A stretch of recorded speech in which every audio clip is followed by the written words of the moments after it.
Our story begins on day 5691 since the disaster occurred.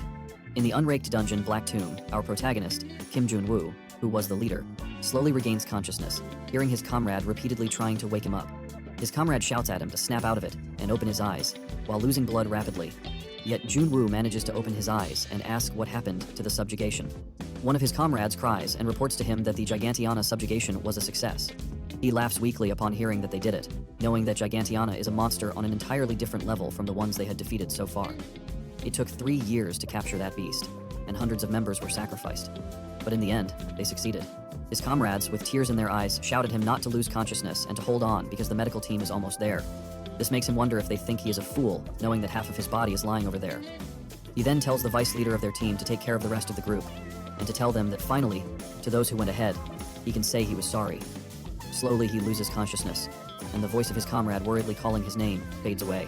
Kim Jun Wu is the first hunter of South Korea and the one who established the subjugation system. He bravely met his end in the fight against Gigantiana, the most powerful and terrifying monster. But now, someone is slapping the back of his head. One of his classmates reminds him that he told him to refill the hot pot every time he was on break. The man adds that he didn't even get them any bread, and asks if he is planning to starve them to death, or if they need to knock some sense into him. This makes Jun Wu think that he doesn't understand why he became their lackey, when he was once the great hero. Days before, after he died, he heard someone telling him that his sacrifice was futile. He noticed that his body wasn't responding, making him wonder if he was really dead. The voice then tells him that although he may be dead, they continue to exist, and now there is no one strong enough to stop them. Jun Wu shouts at the voice not to talk nonsense, and asks if they think his comrades are just idiots who depended solely on him. He shouts that it wasn't his sword that defeated them, but the subjugation system, meticulously built to handle every scenario. He adds that their weaknesses, strategies suited to each individual, and the mastery of combat skills were all things he carefully developed step by step through his battle experiences. He warns the voice to be prepared, because, in the future, there will be hunters who are stronger and fight more efficiently than he ever could. The voice calmly responds that his words are not bad, and that in 42 years he would return. Until then, the voice hopes the world Jun Wu spoke of will become a reality. Jun Wu confidently shouts back that by that time, the voice will be no better than a cockroach crawling on the street. He then wakes up and feels a sharp pain in his head. Looking around, he wonders what it is, where he is, and if he is in a hospital. He knows that he clearly thought he died fighting Gigantiana. He notices himself in the table mirror at his side and pinches his face, wondering if he has become younger again. However, he realizes that he doesn't look like how he did as a child, making him wonder what on earth is going on. Someone then knocks on his room door, and the light turns on as people walk inside. A man with a doctor approaches him, and the man introduces himself as an investigator. The investigator asks if it is all right to ask Jun Wu a few questions regarding the case, but Jun Wu simply asks if it is a case. Investigation. The investigator asks if he is Kim Jun Wu, born on 3/5/03/03, and if he is 17 years old that year. However, Jun Wu replies no, and tells the investigator that he was born in 1975, the year of the rabbit, shocking both the investigator and the doctor.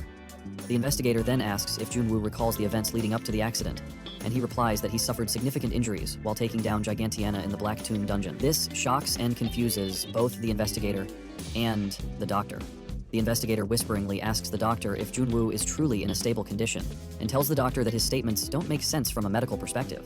The doctor reminds the investigator that, as he mentioned earlier, Jun Wu needs to focus on resting.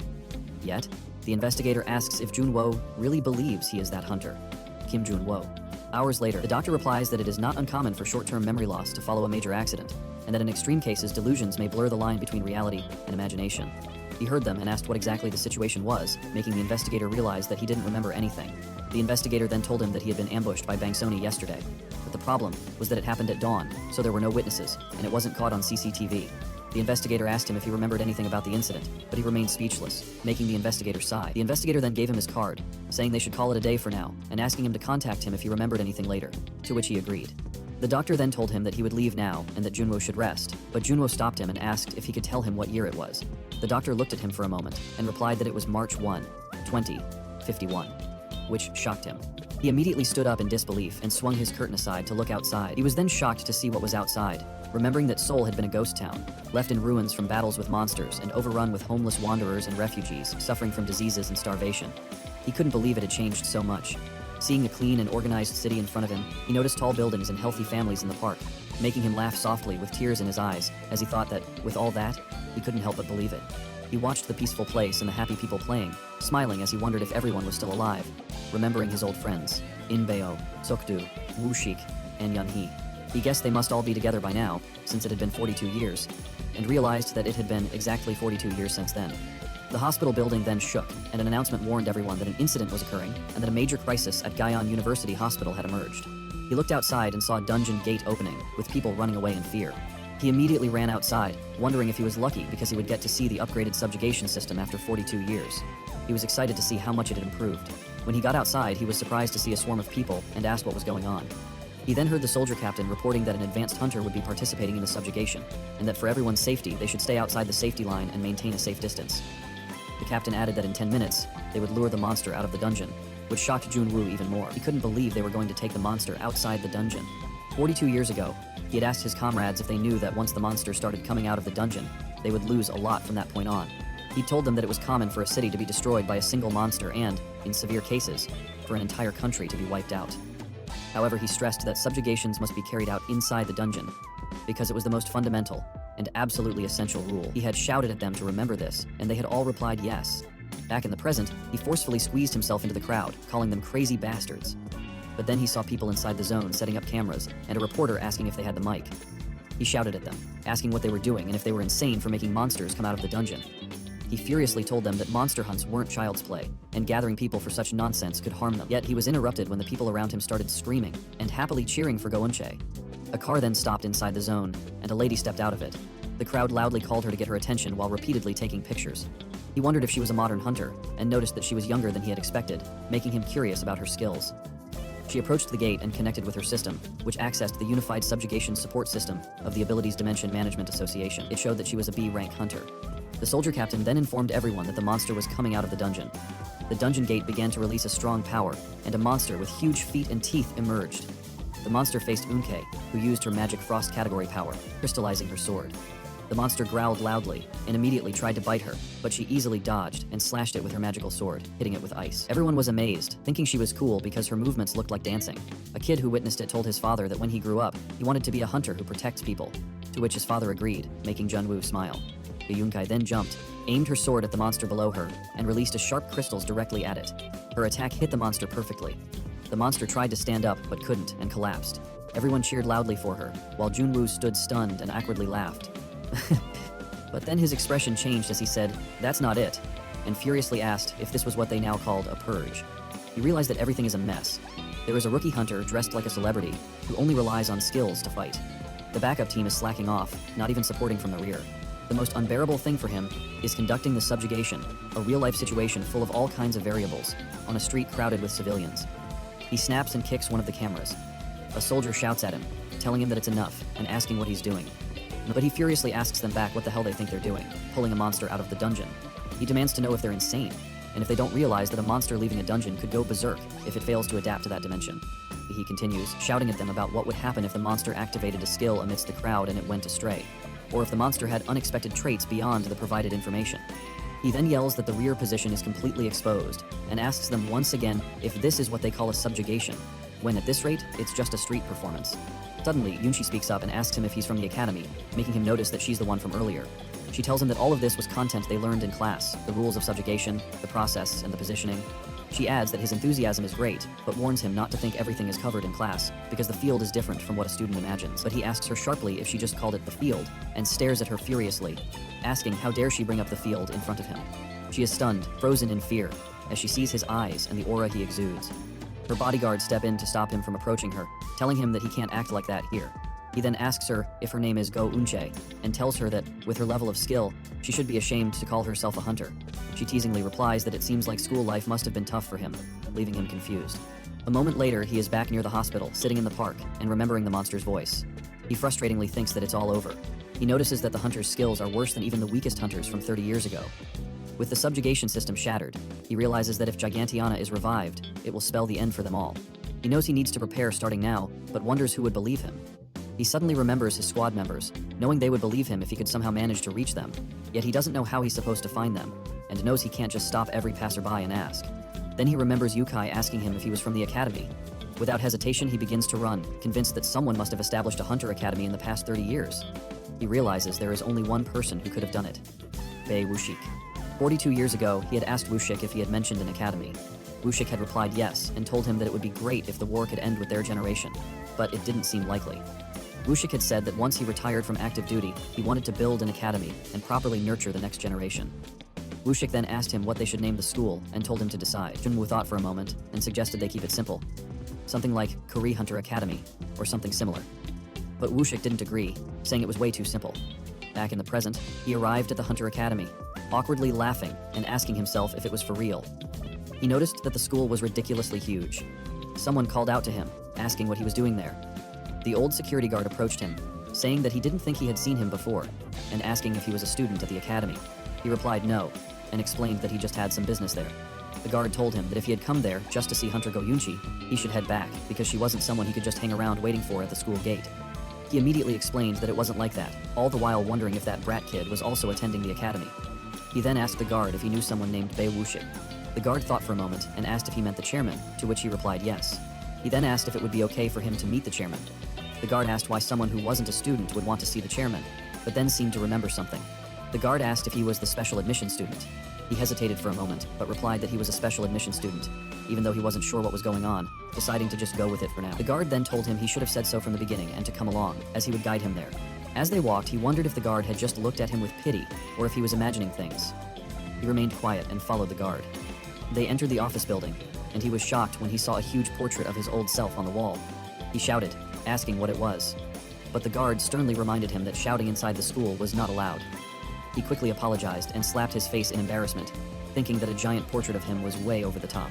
As they walked down the corridor, he saw more of his portraits, along with his hunter motto, which read, "A hunter is made with 99% effort and 1% talent." He cringed, wondering if he had really said something like that. The guard knocked on the chairman's room and introduced himself. Woshik allowed them in, but before entering, the guard warned him not to do anything inappropriate. He agreed and stepped inside. The guard informed Woshik that the special transfer student for the semester had arrived, leaving Woshik confused. The guard then said goodbye and left, leaving him alone in the room.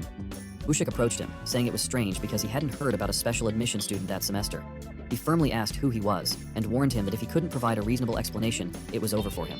Smiling, he called the chairman of the huge school by his first name, Woshik, which shocked him. Laughing, he told Woshik that he had almost not recognized him because of how he looked, and asked what had happened to him, teasing that he looked so old now. He also asked if Woshik didn't recognize him, and introduced himself as Kim Jun Wu. Woshik laughed for a second but then rushed to the phone on his desk, shouting that in all his life he had never seen such a lunatic. Woshik called a guard, ordering him to remove the intruder.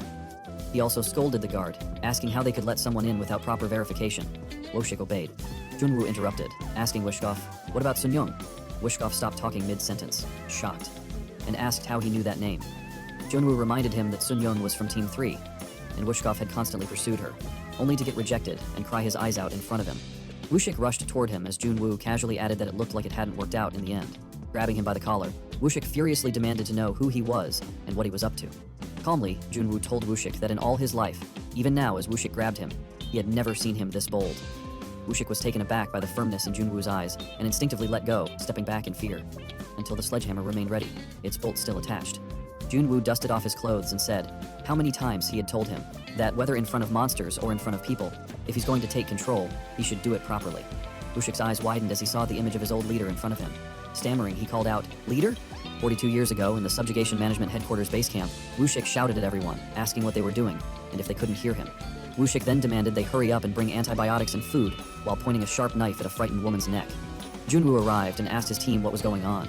Byung Min, one of his men, replied that it seemed someone had been kicked out of Camp 7 due to an infectious disease, and now they were asking for antibiotics and food. Jun Wu asked what they meant by infectious disease. Byung Min explained that Wushik's younger sibling was said to be sick, and they suspected it might be contagious. Byung Min later regretted deceiving himself again, and taking the city back to the tower where he had just retired. Jun Wu thought for a moment before silently approaching Woshik and the woman. Woshik, noticing him, shouted for him not to come any closer and pressed the knife closer to the woman's neck. Despite this, Jun Wu kept walking forward without saying a word. Worried, Wushik aimed his knife at Jun Wu, shouting that if he didn't stop, the woman would die. Jun Wu replied calmly, "Do as you please," stunning both Wushik and the woman. They both froze in shock, and Wushik stuttered, asking him what he had just said. Jun Wu repeated, "Do as you please," and told Wushik that in a world where monsters roamed freely, it wouldn't be surprising to die at any moment. Wushik stammered, asking what he was talking about. Jun Wu asked him if he was unable to kill the woman and reminded him that he said he wanted to save his sibling. He told Wushik that if he wanted to get the medicine, even if it meant killing everyone there, he should do it. Jun Wu added that if Woshik was planning to save someone, he should also be prepared to take someone else's life, no matter who it was, because that was the kind of world they lived in now. He emphasized that whether facing monsters or people, if Woshik wanted to take control, he should do it properly. But if he couldn't, then he should stop doing something so futile, or die peacefully alongside his sibling. A crisis similar to the one he faced just a few years ago. Enraged, Woshik threw the woman aside and rushed at Jun Wu with the knife. Jun Wu simply dodged the attack, grabbed Woshik's arm, and slammed him onto the ground. Woshik cursed loudly, hitting the ground hard, but he forced himself to stand up and furiously called Jun Wu a bastard. Woshik launched another attack, throwing his knife at Jun Wu and shouting for him to die while cursing him. Jun Wu remained calm and remarked, "Now that is what I call spirit." He then equipped the Ring of Patelis and deflected Woshik's attack. Pointing his finger at Woshik's forehead, Jun Wu activated the ring's ability, Ultra High Compression Strike, Explosive Flick. He flicked Woshik's forehead, sending him flying and slamming into the wall. Woshik collapsed to the ground, unconscious, but not before activating the model with revolving diamond fangs. Jun Wu called out to Byung-min, asking if there were any antibiotics left. Byung-min confirmed there were, and Jun Wu ordered him to quickly form a search team to find Woshik's younger sister, as she was likely nearby. Byung-min hesitated and reminded Jun Wu that if Woshik's sister truly had an infectious disease, she would already be dead by now. Byung-Moo reasoned that the distance from Camp 7 to their location was over 100 kilometers, meaning it must have taken about a week to get there. If it was truly an infectious disease, Woshik would have been the first to die. He told Byung-min to hurry up, and Byung-min replied, "Yes, sir," before running off. Jun Wu then ordered another comrade to move Woshik to Junyoung's lodging.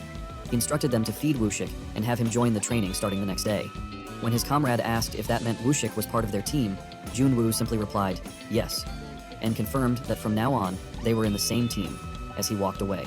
Back to the present, old Woshik asked him if he was really their leader and what was going on with his appearance. Jun Wu replied that he had no idea either and had simply woken up like this.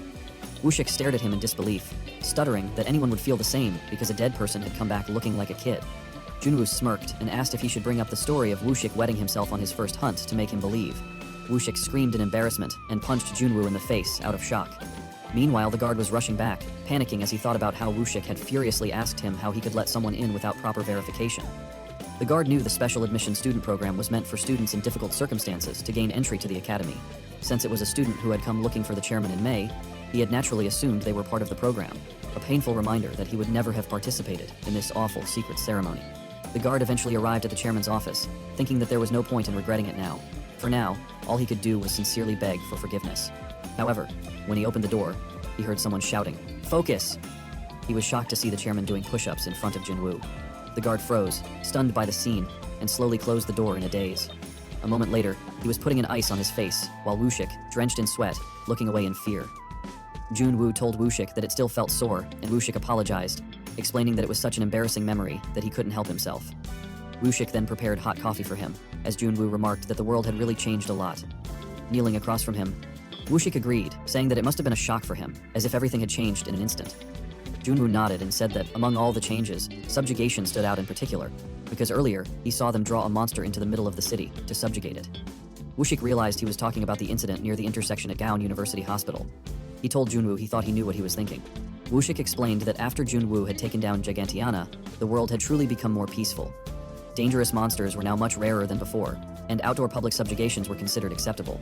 Jun Wu asked if that meant they were deliberately luring monsters out of dungeons and taking them down for public spectacle. Angrily, he shouted that there was a limit to how reckless people could be about safety. He added that with all the growth in power, the dangers of solitude arise hundreds of times. Woshik calmly explained that there was another reason for such practices. He informed Jun Wu that it was difficult to sustain the subjugation field without advertising sponsorships or backing from major corporations. As a result, the Association for Supernatural Dimension Management and various government agencies had become deeply interconnected, making operations highly complex. He added that with vested interests at stake, hunters were now becoming almost like celebrities, and subjugation had devolved into a distorted system. Furious, Wuxi shouted that it wasn't too late to change things and urged Woshik, as the chairman of the Hunter Academy, to focus on re-educating the kids. Woshik reminded him that because major corporations and government agencies were so intricately connected, he couldn't change a single educational policy on his own. Jun Wu scoffed, asking if Woshik was just a puppet leader or something. He then asked about their other former comrades, suggesting they could join forces to enact change. But Woshik admitted that many of those former members were now pulling strings in major corporations or government agencies. He added that, sadly, more of them would likely oppose Jun Wu's return than support it. "I pay no interest in public service." Jun Wu asked if Woshik felt the same way, but Woshik firmly replied no, saying Jun Wu had no idea what he meant to him. Jun Wu sighed in frustration, saying the situation was seriously messed up. Woshik tried to reassure him, saying that the world had become so peaceful, and while he had grown old, Jun Wu had become young again. Woshik suggested that starting a new life in style could be a great choice. Jun Wu interrupted Woshik's cheerful thoughts, stating that Gigantia would be revived. Woshik froze for a moment, asking in disbelief what he had just said. Jun Wu repeated that Gigantia would be revived. Worried, Woshik asked if he truly believed Gigantia was going to be resurrected. Jun Wu confirmed it, and told Woshik that he didn't want to believe it either, but it was true. He explained that when he was on the verge of closing his eyes and losing his mind, he had met Gigantia. The monster had said it would come back in 42 years and told Jun Wu to meet it again. Woshik asked if it could have been someone else, and questioned whether Jun Wu seriously believed it. Jun Wu replied by asking why Woshik couldn't believe it, when he already believed that someone like him, who had died 42 years ago, could return. Jun Wu then told Woshik that he had come back, clinging to hope like grabbing at straws. But it was clear it wasn't going to work. Woshik asked what Jun Wu planned to do, but Jun Wu turned the question back on him, and stated that, just like before, he would handle it himself. Woshik tried to reason with him, saying that no matter how great he was with his current body, it would be pointless. But Jun Wu confidently replied that he had taken Gigantia down once before, so he could do it again. Jun Wu then asked if Woshik knew where the weapon he had used was. He said he could rest, but it would be difficult to fight without that weapon. Woshik informed him that the weapon was being stored at the Supernatural Dimension Management Association's headquarters. However, given its symbolic significance, it wasn't something Jun Wu could just take whenever he wanted. Irritated, Jun Wu grumbled about not being able to take his own belongings as he pleased. Woshik mentioned that the person in charge of the headquarters was Executive Director Go Sokdu. Jun Wu perked up, asking if Woshik meant their youngest. He smiled, saying it was perfect since Sokdu was so loyal to him. However, Woshik quickly corrected him, explaining that the Sektu who had once followed him so faithfully was now one of the people who would be least happy about his return. Frustrated, Jun Wu muttered that nothing was going right. Woshik begged him to listen for a moment, and explained that Sokdu's granddaughter happened to attend the Hunter Academy. He added that Sokdu absolutely doted on her, and couldn't say no to her. Jun Wu asked if approaching Sokdu's granddaughter might be the way to solve the problem. Woshik replied that he wasn't sure how likely it was, but admitted it might work. Jun Wu said they had to try, and asked for the name of Sokdu's granddaughter. Woshik informed him that he had already seen her, mentioning that she was at the Subjugation site near the Gaon University Hospital intersection. Realization struck Jin Wu as he remembered Go Yunche. Woshik confirmed it, leaving Jin Wu stunned and incredulous. Even though Woshik confirmed it, Jun Wu asked again if Go Shokdu's granddaughter was Go Unche. Woshik replied yes and asked if there was a problem. Jun Wu shouted that it was over, and told Woshik that he had been furious after seeing that lousy public subjugation, so he gave them a good scolding. This shocked Woshik, who stutteringly asked if he had injured anyone or done anything extreme. Jun Wu snapped back, asking if Woshik thought he'd lost his mind, and assured him that he had only said a few things out of anger, before walking away. Noble, the prince said. Jun Wu paced for a few seconds, then shouted in frustration that he had no idea what to do. There was only one way for... He then reached out his hand in front of Woshik, making Woshik look at him in confusion and ask if he needed something. Jun Wu asked him what else it could be, and told him he needed an application form. Woshik was even more shocked, but Jun Wu impatiently told him to just hand it over already. He reminded Woshik that his weapon was currently in the possession of Sokdu, the director of the support division, and to get it back, he first needed to approach Sokdu's granddaughter, who was enrolled in the school. Since that was the case, there was only one option. Woshik asked him if he was really planning to enroll at his age. Jun Wu snapped back, asking what Woshik meant by at his age. Woshik explained that if Jun Wu had lived his life out, he'd be 80 years old by now, and asked how he planned to blend in with kids when he was in reality in his late 30s. Woshik added that even as an old man, just eating something made him feel like he'd stand out, with that musty smell. He warned that it was obvious Jun Wu would either end up being bullied by the kids or bullying them, because it had to be one or the other. Frustrated, Jun Wu shouted, asking who said he was going there to make friends. He assured Woshik that he would quit as soon as he got his weapon back. Woshik sighed in defeat and told him that he was still as relentless as ever. Jun Wu proudly responded that it was why he had died before them. Woshik handed him the enrollment application form and begged him not to be too hard on the kids. Jun Wu assured him he wouldn't, and asked if Woshik thought he was some kind of thug. However, Woshik insisted that even if the kids did something annoying, Jun Wu should try to tolerate it as much as he could. Jun Wu didn't agree and replied dismissively that they'd see about it.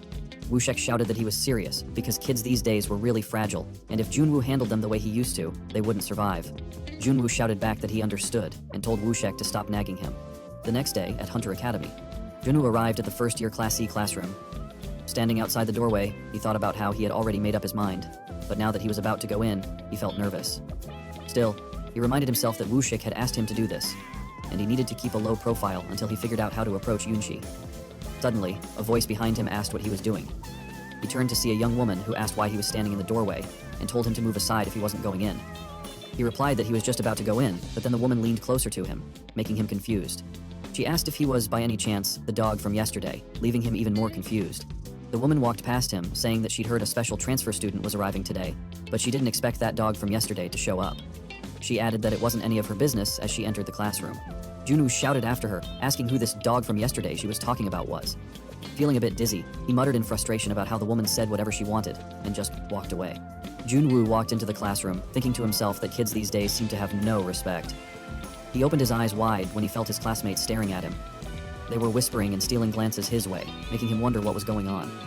Was he imagining things? It was his first day here, yet everyone was looking at him as though they'd seen him before. Deciding to ignore it, he instead observed the classroom. The Hunter Academy seemed more ordinary than he had expected. He had imagined something extraordinary, where everyone might show up carrying their own weapons. Looking around, he tried to figure out where he was supposed to sit. Then he spotted a table with a red bouquet of roses and a letter on it. The words, HHS Mountain Rose, printed on the front of it. The letter was from Wushik, congratulating him on his enrollment. He picked up the flowers, wondering if this was normal, or if Wushik was just being overly dramatic. Sitting down, he frustratingly asked himself what he was supposed to do with a bouquet. He couldn't eat it, and all it did was waste money and resources. Suddenly, the classroom door burst open and a man barged in, shouting that the teacher had called him in first thing in the morning like he was some kind of inconvenience. The man grumbled loudly, clearly annoyed. Jun Wu noticed how his classmates lowered their gazes when the man entered, making him wonder if this was one of those guys who thought they ran the class. He thought it was pitiful. The man strode into the room, noticed Jun Wu, and broke into a big smile. He approached Jun Wu and asked if he was the dog from yesterday. He added that Jun Wu had seriously messed with Yunche during the public hunt, and was the special transfer student everyone was talking about. Jun Wu asked how he knew about it. The man replied that a clip of Jun Wu had been uploaded and spread all over social media, so pretty much everyone at the school had seen it. Jun Wu didn't fully understand clips and social media, but he figured it meant the incident had gone viral. That explained why the kids had been acting strangely earlier. The man suddenly slapped the back of Jun Wu's head, shouting that he couldn't believe Jun Wu had actually pulled it off. The man added that Jun Wu had caused all that trouble with Yunche, was a special transfer student, and had ended up in Class E, which meant he was absolutely crazy. The man then extended his hand and introduced himself as Josok. Jun Wu was pissed about being slapped, but then remembered Woshik begging him to tolerate annoying behavior from the kids. Reluctantly, he shook the man's hand and introduced himself as Kim Jun Wu. Laughing, the man asked if his name was seriously Kim Jun Wu. He joked that Jun Wu's parents must have been something else, giving him the same name as the legendary hunter. The man suggested they must have thought the name would turn him into a top-tier hunter. He burst out laughing, calling him Meme Jun Wu, and said they should get along from now on. Jun Wu awkwardly laughed, forcing himself to hold back his frustration. Jusuk asked Jun Wu how Unche looked up close, confusing him. Jusuk clarified, saying he was talking about Go Unche. He asked if Jun Wu didn't think her body was incredible, adding that her face wasn't bad either. Pretty decent. Jusuk then laughingly asked which department Unche's grandfather was a director of again, and speculated that her grandfather's influence explained her rude personality. Jusuk added that if it weren't for that, Unche might actually be his type. However, he took it back, saying her fierce eyes were a bit too much for him. Before Jusuk could say more, someone interrupted, telling him not to overdo it. It was the lady Jun Wu had encountered outside the classroom. She sarcastically asked Jusuk why he didn't look in a mirror, and if he seriously thought he could judge someone else's looks with his face. Jusuk asked if she'd lost her mind, telling her that he had let her comment slide a few times, but now she was pushing it to the limit. She coolly responded, asking what there was to push or not, and reminded him that they were both just Class E scum. Jusuk angrily retorted that he wasn't on the same level as her because he was originally from Class B. She teased him, reminding him that he had been demoted to Class E for using his skills poorly. Mocking him further, she said it was quite the amazing achievement. But she added that his father's connections must be incredible because without them, he'd have been kicked out ages ago. Furious, Jusuk raised his hand to slap her, cursing loudly. She closed her eyes, bracing herself for the impact. Instead, a loud slam echoed through the room. Jusuk was shocked to find himself thrown across the room. The other students stared in disbelief. It was Jun Wu. Jusuk, stunned and furious, called him Meme Jun Wu and shouted, asking if he was out of his mind. Jusuk then asked him if he had just kicked him, to which he responded by asking if Jusuk couldn't tell and if he wanted him to do it again. This pissed Jusuk off, and he asked angrily if he was having trouble getting the hang of things on his first day. Jusuk then shouted furiously, asking if he really needed to beat him to death to bring him to his senses. In response, he laughed hard and called Jusuk a little punk, asking if he had ever faced death to be saying something like that. Jusuk launched his fist at him, demanding to know what the hell the special transfer student was saying, but he easily dodged the punch, thinking it was lousy and noticing that Jusuk's right side was completely exposed, which he found pathetic. He was about to punch back when the teacher shouted, demanding to know what they thought they were doing.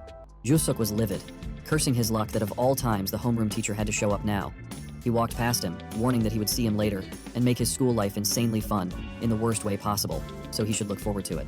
After class, he met Wushik, who looked stressed, and asked how he could act like that on his first day of school. He replied that he had been holding back a lot. Wushik told him that he had managed to smooth things over for now, so they might avoid involving the school violence committee. However, Wushik added that he couldn't predict how that person would react. He asked Wushik what he meant by that person. Wushik explained that the guy he had kicked earlier was the son of Oh Myung-jin, the minister of the Korean Subjugation Bureau. Wushik added that Jusuk was completely out of control, always leaning on his father's influence. Despite all the chaos Jusuk caused, not a single word of it ever made the news. This made him realize why Jusuk had turned out the way he did. Wushik sighed and said that of all people to mess with, he had to pick the most troublesome one. He warned that if Jusuk caused trouble and he retaliated again, there would be no bailing him out next time. He simply replied, "Okay," and said he'd deal with it himself. Sighing as he stepped out of Wushik's office, he was startled when the girl from his class suddenly appeared. She asked him why he had done it, making him shout in surprise and stammer as he asked her what she meant. She clarified that she was talking about Wushik, asking if he didn't know what kind of person Wushik was. He shrugged and replied, "Who cares?" saying that he had always disliked kids with no manners. He then turned the question back on her, asking why she had picked a fight with Josuk, when Josuk wasn't even talking about her, but had mentioned Yuncha instead. Mid-sentence, he froze as a realization hit him. The girl in front of him looked a lot like Yunke. He then asked her if she was Yunke's little sister, to which she simply replied, "Yes." He thought this was an unexpected stroke of luck. If that were the case, he wouldn't have to deal with Yunke directly. He could start with her instead. But then she interrupted his thoughts, explaining that she wasn't Yunche's actual sibling. She said they had different mothers, and since she couldn't even be listed in their family registry, she was basically a stranger. He asked her if she was by any chance connected to her grandfather. She firmly replied that they had a great relationship, so great that the old geezer removed her from the family registry. This left him disappointed. She then asked him if he had helped her because he thought she was part of their family, assuming he thought he'd hit the jackpot with a big connection. She added that she understood, because a special admission student like him was basically just prey there, needing someone to lean on more than anyone else. She began walking away, telling him that she had thought he'd be different, but in the end, he was no different from the other trash who only cared about status. However, he calmly asked her, "Is that so?" and told her that she was quick to make assumptions about him, just because he was a special admission student. He added that it seemed like she wasn't so different herself when it came to judging by status. Her steps faltered in shock, but he turned and walked away, remarking that all this talk about family background and special admissions in a school full of kids was absolutely ridiculous. She shouted after him, warning him to wait and see because he would figure out soon enough what being a special admissions student really meant in that school. But he simply agreed nonchalantly and walked away, leaving Ahyeon silent and pissed. A moment later, he stood in the hallway, looking outside and sighing in frustration. He had thought it would be easy, but it wasn't turning out that way. He guessed he would need to figure out another way to get close to Yunkai. Suddenly, a man approached him from behind and asked if he was right in assuming he was the special admissions student from Class E. He turned to the man, wondering who he was, and replied, "So what if I am?" Then, 4 men approached and surrounded him, with the chubby man standing in front. The chubby man told him to follow them, warning that he probably didn't want to get beaten up and humiliated there. Annoyed but unwilling to escalate things, he followed them. They arrived at an abandoned classroom, separated from the main building. As he stepped inside, he stopped in the middle and looked around, wondering if this was their hideout.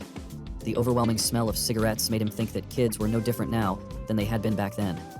It was a bitter reminder that conflict could never be brought to a halt except by the force of conflict. Someone in front of the group called him Fake Jun Wu. It was Josuk. Before they could create some unforgettable memories of their school days, Josuk said he wanted to ask one thing first.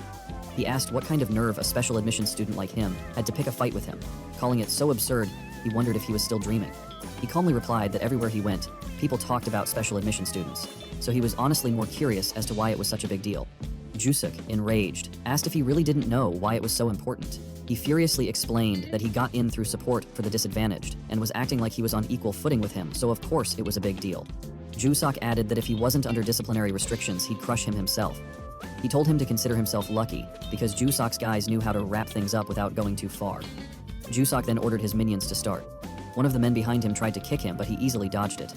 The man fell flat on his butt, shocked and cursed. Jusuk teased him, saying he was pretty good at dodging. 2 more men rushed him together, attempting to attack, but he dodged one man's punch and the other man's attempt to punch him in the back. Calmly, he asked if basic fighting skills weren't taught anymore. The chubby man then jumped at him, calling him a little rat. He kneed the chubby man's face, breaking his nose, before collapsing to the ground with a bleeding nose. The sight shocked the other 4 men. He asked them what the matter was, and taunted them if he wasn't going to get them next time. Josuk started screaming, and M said, He then turned to Yosuk and asked if he wasn't going to create an unforgettable memory of their school days. This makes Yusuk very furious, but he just told them if they were going to bring the heat, they should do it properly. With a mocking tone, he called them little punks. Meanwhile, in the hallway near Class E, Ah-hyun was walking and cursing Junwoo under her breath, angered by how he had spoken to her. She thought he was speaking so arrogantly without knowing anything. Just then, she overheard one of her classmates worriedly shouting that the special admission student had been called over by Josuk's gang. Other students chimed in, saying it served Junwoo right, and speculating that his school life was over. Some joked that Junwoo might set a record for the shortest time before dropping out among all special admission students in history. One student asked if anyone should inform a teacher, but another dismissed the idea, saying they didn't want to get dragged into trouble by tattling for no reason. Ah-hyun looked away, thinking that Junwoo had gotten what he deserved for acting so presumptuous as a special admission student. But then she heard Junwoo's voice in her head, recalling his words. "And yet, I need not fear that you will never grow richer than here." Her body froze as those words replayed in her mind. Embarrassed and flustered, she immediately ran away. Back in the gang's hideout, Junwoo faced Josuk and his men. Josuk was yelling at them, asking if they were kidding him. He shouted for them to stop hesitating and crush Junwoo. But the four men hesitated, unsure of what to do. Josuk was livid, unable to believe they were making such a big fuss over a nosebleed. Junwoo teased them, saying their physical abilities and mentality were no better than kids, which only enraged Josuk further. Frustrated, Josuk ordered his minions to use their skills, but they hesitated again, pointing out that if they got caught, they'd be expelled. Josuk yelled at them to just make sure they didn't get caught. Reluctantly, they activated their bracelets. Junwoo noticed the bracelets and recognized them as similar to the one Yoonchae had used before. He figured out that, instead of carrying weapons directly, students nowadays used bracelets to summon them. The men displayed their bracelets but still couldn't bring themselves to use them. Josuk, losing his patience, shoved them aside, yelling for them to get lost. He then accessed his own system. One of his minions tried to warn him that if he got caught using his skills while under disciplinary restrictions, it wouldn't end well, but Josuk barked at him to shut up. The system revealed that Hyusuk was D rank and classified in the combat armed category. Proudly, Hyusuk summoned his weapon, the Black Spear Trias, and showed it off to Junwoo. Confidently, he taunted Junwoo, warning that he'd make him piss himself, crap himself, and beg for mercy. Junwoo, unimpressed, asked Jusuk if he even knew how to use the skill. Jusuk, confused, asked if Junwoo was out of his mind or blind, since he was clearly already using it. Picking up a short broom, Junwoo asked Josuk if he thought summoning a weapon was all there was to a skill. He mocked Josuk, calling him a guy who knew so little. Aiming the broom at Josuk, he asked how dare he use a skill against another person outside of a dungeon. Meanwhile, in the faculty office, a teacher approached Ms. Yubin, the homeroom teacher for Class E. The teacher mentioned hearing that the special admission student had caused trouble on his first day, and remarked that Yubin must be dealing with a lot. Yubin laughed lightly and agreed. The teacher then asked what kind of guts Junwoo had to go up against Josuk from Class B, when Junwoo was a special admission student placed in the lowest class. That means Junwoo has absolutely zero talent as a hunter, doesn't it? He can't bite, tear, strike, even if he wanted to. Yubin corrected him, explaining that wasn't the case at all. She revealed that Kim Jun Wu had been admitted under the category of excluded from evaluation in the aptitude test. The teacher was shocked, noting that this category was only granted to students whose combat rank was so exceptional it couldn't be measured. He pointed out that, until now, the only student to receive an excluded from evaluation status was Go Eunchae. The teacher asked if Yubin was suggesting that Yoonwoo was on the same level as Yoonchae. He also questioned why Yoonwoo had been assigned to Class E, when someone with his skills should obviously be in Class A, fast-tracked as a candidate for student leadership. Yubin simply replied that it was an order from the chairman. The chairman had specifically instructed that Junwoo be sent to the lowest class no matter what, so he wouldn't stand out. The teacher told Yubin that the situation seemed odd and asked her if it wasn't natural for people like them to aim to stand out in that field. Yubin replied that she wasn't entirely clear on the details herself. Suddenly, someone barged into the teacher's office. They turned to see Ah-hyun, who was sweating heavily from running. Ah-hyun reported that Kim Jun Wu was being bullied by Yusek's gang at that moment. Meanwhile, in the hideout, Jusok was launching his spear at Junwoo, who blocked it with a broom. Jusok cursed under his breath while trying to stab him again with the spear. Despite giving it his all, Jusok couldn't believe what was happening. Normally, just activating the skill should have been enough to easily handle a Baron-level opponent, but Junwoo was fending off his attacks with nothing but a broken broom. Jusok shouted in frustration, demanding to know what was going on, but Junwoo calmly blocked his spear without effort, further enraging Jusok. Junwoo remarked that an armed skill wasn't meant to be swung around blindly. Jusok forcefully reclaimed his spear and angrily shouted, demanding to know what a special admission student like Junwoo could possibly understand about such skills. Jusok tried repeatedly to stab Junwoo, but Junwoo easily dodged the attacks while lecturing him. He explained that the traits of an armed summoning skill were defined by the core it was extracted from. He added that the Black Spear Trios was a skill derived from the core of Darkvor, a monster that controlled shadows. While dodging, Junwoo asked Jusok what kind of traits his weapon had, which he was recklessly swinging around like a fly swatter. The skill core of the Black Spear Trias was a gift Yusuk had received from his father in middle school. Thanks to it, Yusuk was admitted into the Cadet Academy and registered in the Integrated Subjugation Support System, earning him a spot in Class B. After graduation, it was practically guaranteed that Yusuk would become an association-affiliated hunter. If he performed well, he might even become a student officer and secure early field placement.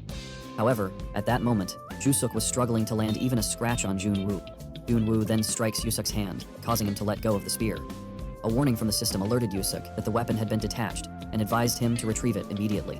Jun Wu picked up Jusuk's spear and told him to watch closely, saying he would demonstrate how to properly use a weapon. Activating the spear, Jun Wu caused the bright room to transform into a dark space. Panic spread among Jusuk minions, wondering what was happening. Some noticed that it seemed to have suddenly turned into night. Then, as the light began to return, someone shouted for everyone to look under their feet. To their shock, they realized that their shadows were slipping away from them. The chubby man, regaining consciousness, looked at his hand and noticed that his shadow was gone. It simply wasn't there. The group turned their attention to Jun Wu and Josuk. Josuk stood frozen in shock, unable to believe what he was witnessing.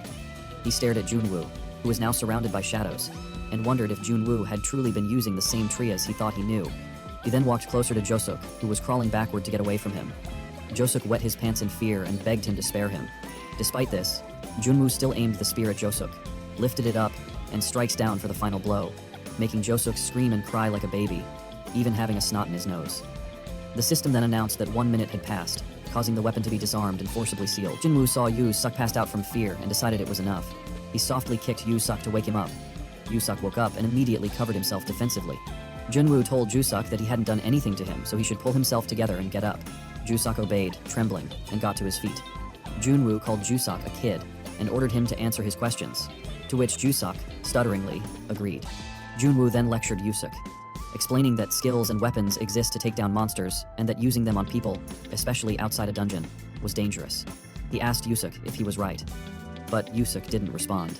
Jun Wu threatened him to answer, and Yusuk stutteringly admitted that Jun Wu was right, and it was dangerous. Jun Wu warned Yusuk that if he dared to use a skill in front of him again, he would break his legs for real. He ordered Josuk to answer again, and Josuk replied with a fearful, yes. Jun Wu then turned his attention to Yosuk's gang and told them to stop where they were. He ordered the chubby man to hit him, which shocked the man, who asked what he meant. Jun Wu simply repeated his order, telling the man to hit him as hard as he could. He added that it would prevent rumors of them trying to discipline a special admission student, but ending up beaten instead.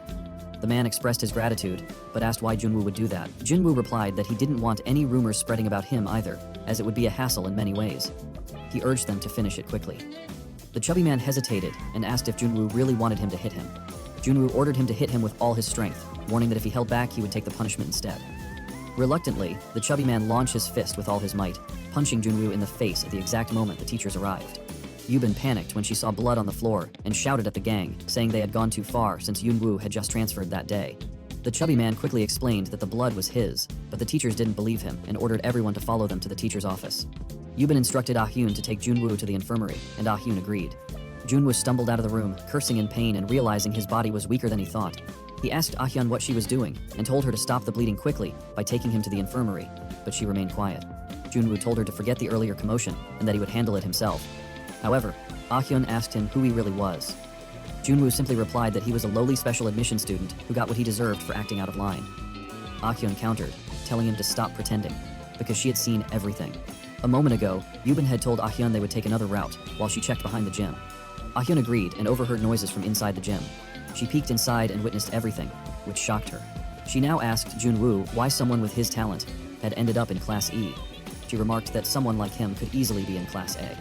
Jun Wu dismissed her question, saying that how he got in or where he ended up had nothing to do with her. He added that he planned to keep a low profile at the school and leave quietly, so she should forget everything she had seen. Ah-hyun agreed that he was right, and Jun Wu told her to stop caring and take him to the infirmary. However, she admitted that she was just like him. She confessed that she had judged him solely based on the fact that he was a special admission student. Deep down, she had even looked down on him. Jun Wu brushed it off, saying they should head to the nurse's office. And Ah-hyun continued, admitting that she had criticized him as trash, who only cared about background and status. She then formally apologized. Jun Wu accepted her apology and urged her to take him to the infirmary. Still, she kept apologizing and suddenly shouted at him to help her because she absolutely had to become a member of the student council, which shocked and confused him. She explained that to run for the student council, candidates needed a guarantor. However, no one wanted to act as a guarantor for someone without a background like hers. Other candidates would criticize and harass the guarantor for increasing the competition. She pointed out that candidates with powerful families like Yusuk didn't face this issue. She then asked Jun Wu to be her guarantor. Jun Wu immediately declined, saying he was already busy with his own matters. She promised to do anything he wanted in return, but he walked away, saying it wasn't something she could handle. He told her to just take him to the nurse's office. She reminded him that he was still unfamiliar with the school and offered to help him get the hang of things, but he simply replied that he didn't need it. She asked him if it was about money, but he just asked her in return if he looked like someone who'd take a kid's pocket money. She then told him she would introduce him to Yoonchae, which caught his attention. He asked Ayuhun if she was really going to introduce him to Yoonchae, and how she planned to do so when he had heard that Yoonchae had been kicked out of her house. He also asked if she still kept in touch with Yoonchae, but she looked away and replied that wasn't the case. Ahyeon then explained that since Unchu was a member of the student council, if she became one as well, she could naturally meet Unchu. Hearing this, Junwoo's nose bled even more as he turned around and muttered that he was stupid to even expect anything. He told Ahyeon that he would handle things himself. He then felt dizzy and fell to the ground, prompting a panicked Ahyeon to rush to him and ask what was wrong. Stuttering, he reminded her that he had been asking her to take him to the infirmary since earlier. Later, all the higher-ups and teachers of Hunter Academy gathered in the conference room for an emergency teacher meeting.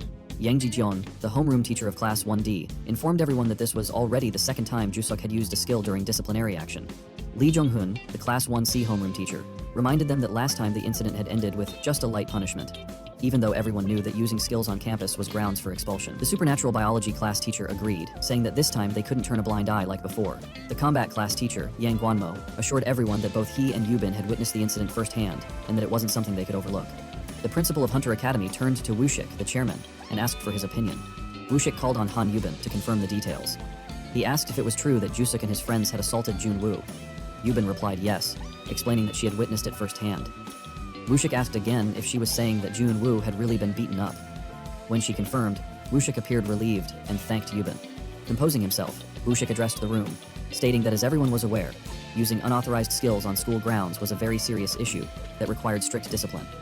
Given that a similar case had occurred only days ago, he declared it impossible to show leniency again. He announced that, in line with school regulations, Oh Yusuk's punishment would be expulsion. At that moment, someone raised a hand. Wushik acknowledged Cha Jun-min, the homeroom teacher of Class 1B. Cha Jun-min suggested that expulsion seemed like an overly harsh punishment.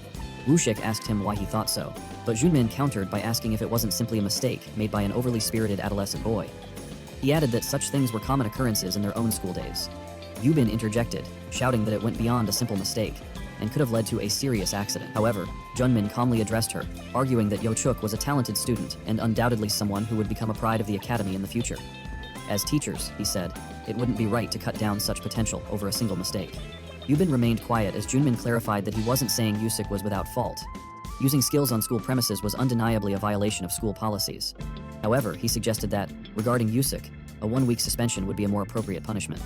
Wushik addressed the silent teachers, saying he understood Junmin's perspective.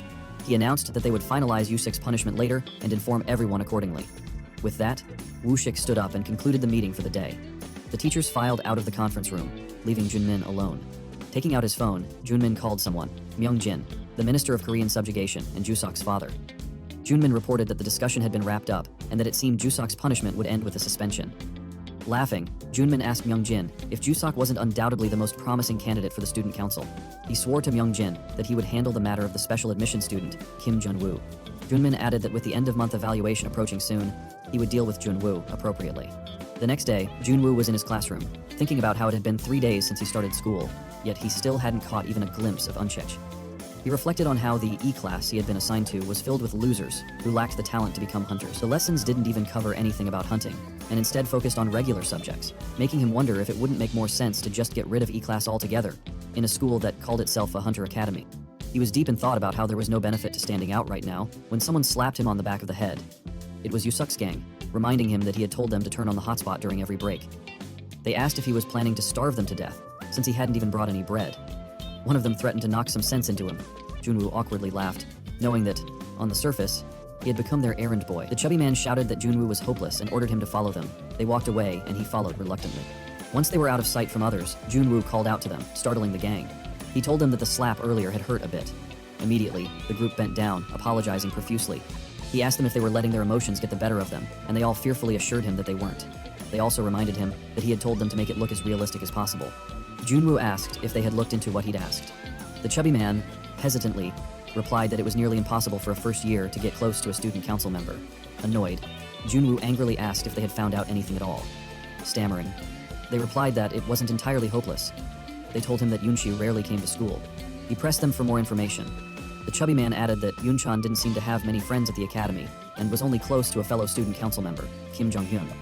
Hearing this, Jun Wu smiled, thinking it was the only useful piece of information they had gathered. He asked where Kim Jun Wu was at that moment, but the chubby man replied that Kim Jun Wu didn't come to school much either. Frustrated, Jun Wu let them go, calling them idiots and blaming himself for trusting them. He told them to get lost, and the group ran away in a hurry, apologizing and assuring him they'd get proper information next time. Scratching his head in frustration, Jun Wu was approached by Ah-hyun, who reminded him that she had told him this plan wouldn't work. Irritated, he asked why she was there again. She explained that Jong-hyun was an official member of the student council, making it nearly impossible for anyone to meet him easily. He asked why being a student council member was such a big deal, claiming they weren't congressmen. Answer: Ah-hyun countered, explaining that the student council at Hunter Academy consisted of only the best students. They came from prestigious families, had exceptional skills, and were loaded with money. Junwoo dismissed her point, saying they were just kids. But she clarified that they weren't just students. They were also hunters. If someone became a student council member, they were officially recognized as a hunter by the association, and were even deployed on real missions. She added that because their parents were so influential, even the teachers tiptoed around them, and their power within the school was immense. After graduation, their influence grew even further.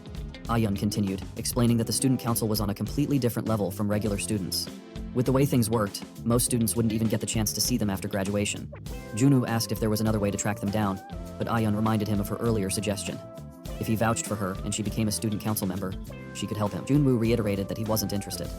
Dejected, Ah-hyun asked why he kept refusing, insisting that it wouldn't hurt him. Junwoo bluntly pointed out that she had just admitted only those with prestigious families and exceptional skills could get in, and from what he saw, she had neither. Ah-hyun shouted that he could teach her. Even if she lacked the right family background, she could at least improve her skills. She claimed she had the brains to learn quickly, and that her skills would improve in no time. Junwoo laughed loudly, calling her hilarious. He warned her that if she trained under him, she'd die, leaving her silent. Hiroan Kineomo, he added, that he didn't see why she was so fixated on the student council. She shouldn't aim for something so far out of her reach. Ah-hyun passionately responded that she didn't care. If she couldn't become a student council member, she'd rather die. She begged him to help her, shouting that she was willing to endure any training, whether it was subjugation, skills, or martial arts. However, Junwoo simply turned away, saying break time was over and he was leaving. Ah-hyun chased after him, shouting for him to wait. Junwoo smiled to himself, noticing her determination. He thought to himself that it had been a long time since he'd seen eyes like hers. He began to think that Ah-hyun might actually prove to be useful. A moment later, in the 1E classroom, Yubin praised everyone for doing a great job with the day's lesson. She asked the class if they were all aware that the monthly evaluation was scheduled for that week, to which they all replied yes. She reminded them not to let their guard down just because it was a monthly exam. She pointed out that their scores last month weren't great, so they needed to try harder this time. Yubin informed them that the upcoming evaluation would mostly consist of written exams on general subjects, and if they focused on studying, they could pass. Suddenly, someone interrupted her, apologizing for doing so during homeroom. Yubin turned to see Junmin entering the classroom. Junmin assured her it wasn't anything serious, but explained he was there to inform her about changes to the monthly evaluation. Junmin walked to the middle of the class and instructed everyone to listen closely. He announced that starting that month, the first-year monthly evaluation would be replaced with a practical exam conducted in a real dungeon. The students were shocked and couldn't believe what they were hearing. Furious, Yubin asked Junmin if he had just said practical exam. Surprised by her tone, Yubin told her to lower her voice in front of the students. Empiricism, Yubin protested, arguing that a practical exam was too much for kids who hadn't even completed their first semester, especially for her Class E students. Yubin responded by asking if she was implying that Class E wasn't capable of handling a practical exam. Yubin was unable to reply, and Yubin continued, stating that the decision had already been made. He added that excluding someone from education, due to a slight lack of ability, was considered discriminatory. He asked how long the students planned to stay on the sidelines, emphasizing that, if they were attending Hunter Academy, they should at least graduate with the basic qualifications to be hunters. Junwoo found the situation ridiculous. Class E hadn't even learned the basics of subjugation, let alone earned hunter licenses. These students were essentially just there to get diplomas, and nothing more. He was certain Junmin had ulterior motives for throwing these inexperienced students into a dungeon. Junmin continued, saying that if the students truly couldn't manage, they were free to give up on the exam and take remedial classes. He assured them this wouldn't impact their advancement, so they didn't need to worry. However, Junmin then called out to Junwoo and asked if he was aware that giving up on the monthly evaluation meant expulsion. With that, Junmin left the room, reminding everyone to do their best, as he would be supervising the evaluation. He told them to approach him with any questions. Junwoo realized that Junmin couldn't have implemented such changes alone. Someone with significant influence must have had leverage over him. After class, Junwoo headed to the chairman's office. Woo-shik acknowledged that Oh Myung-jin, the minister of the Korean Subjugation Bureau, was behind the changes. Jun Wu remarked that it felt like he'd been blacklisted due to the issue with Jusuk. Woo-shik apologized and explained that he had tried his best to stop it. But Myungjin was a big shot in the field and had a long-standing relationship with the school. Jun Wu responded that he understood the difficulty of the situation. Woo-shik added that the justification for the changes, claims of educational discrimination, made it impossible to challenge. Jun Wu cut him off, saying he wasn't there to hear whining. Woo-shik then asked what he planned to do. Jun Wu replied that he would take the exam because he still hadn't even caught a glimpse of Eunshuk, and he couldn't afford to get expelled. Jun Wu then asked Woo-shik if he had any weapons on hand, explaining that he couldn't exactly go into a dungeon unarmed. He told Woo-shik to give him anything lying around, it didn't matter what. Panicked, Woo-shik replied that he didn't have any weapons, explaining that supernatural weapons were too dangerous and no one used them anymore. Jun Wu noticed something on Woo-shik's hands and grabbed his arm, accusing him of lying. Woo-shik denied it, insisting he didn't have a single weapon. Jun Wu held up the ring he had found on Woo-shik's hand and asked what it was, shocking Woo-shik, who recognized it as the Ring of Patelis. He asked Woo-shik why he still had the ring, and if it hadn't been nearly 50 years. Woo-shik replied that he hadn't even thought about it, and that after he passed away, he had just been wearing it out of habit. Woo-shik then remembered how they met, which made him smile. However, he grabbed the ring and asked Woo-shik why he was spacing out, telling him to stop dawdling and hand it over already. He then walked away, leaving Woo-shik sad. Before leaving completely, he stopped when Woo-shik asked him if he was sure he was okay with it, pointing out that, in terms of skill, the ring wouldn't even rank as E-class. He replied that since it was a dungeon meant for kids' exams, it was likely low level, so it should be more than enough. Woo-shik once again called out to him before he left, advising him that there were more eyes on them now, and that he should refrain from entering the chairman's office so often. He simply slammed the door shut, and told Woo-shik not to give him a reason to come looking for him, leaving Woo-shik to guess that it might be time for him to step down as chairman. Meanwhile, Junmin was walking through the corridor and knocked on the special department room door. When he entered, he was shocked to see Yoonchae in the middle of the room, working. He asked her what brought her to school, for once, but she simply asked him back what brought him there. Junmin angrily told her that the room wasn't exactly off limits to teachers and to stop acting cocky just because she was a student council member. Yoonki, however, continued typing on her laptop, ignoring Junmin, which infuriated him further. He threw a document onto her table and told her that the first-year monthly evaluation would be held that week, and they had decided to select a field evaluator from among the student council members. She asked what he meant by a field evaluator, but he simply told her that the evaluation was being conducted as a practical exam this time. She stopped typing and looked at him, asking if he was saying the first-year monthly evaluation would be a practical exam. Junmin confirmed it and told her there was no need for her to know the details. He then asked what she thought about it and if she was interested. She replied that she couldn't do it because her subjugation schedule was completely packed until next month. He told her to ask the others, but she responded that the others probably wouldn't be able to do it either. Junmin angrily asked her what he was supposed to do, questioning if he should just skip the practical exam altogether. She calmly replied yes, adding that if the exam couldn't even be held without council members, it would be better to skip it. She pointed out that there was no real benefit for them anyway. She then asked if he was planning to pay her an allowance for participating, reminding him that she wasn't exactly cheap. Junmin shouted her name and angrily asked if being a council member made her think teachers were beneath her. He called her a punk and asked if she thought she became a council member on her own. He reminded her of how much he supported her back in her first year. She told him not to vent his anger on her and calmly asked if she was right that the one who judged him was his grandfather. This shocked Junmin. She then told him he should have handled it better and shouldn't treat student council candidates the way he did. Junmin was asking where she had heard about it when Kim Jong-hyun walked in and greeted them with a "Good morning." Jong-hyun noticed Junmin and asked what brought him to the special department room. Junmin explained that they needed someone from the student council to evaluate the first-year practical exam. Jong-hyun asked if Yoonchae was taking care of it, but Junmin replied that she wasn't because she was busy. Jong-hyun then suggested that he could do it, which confused Junmin.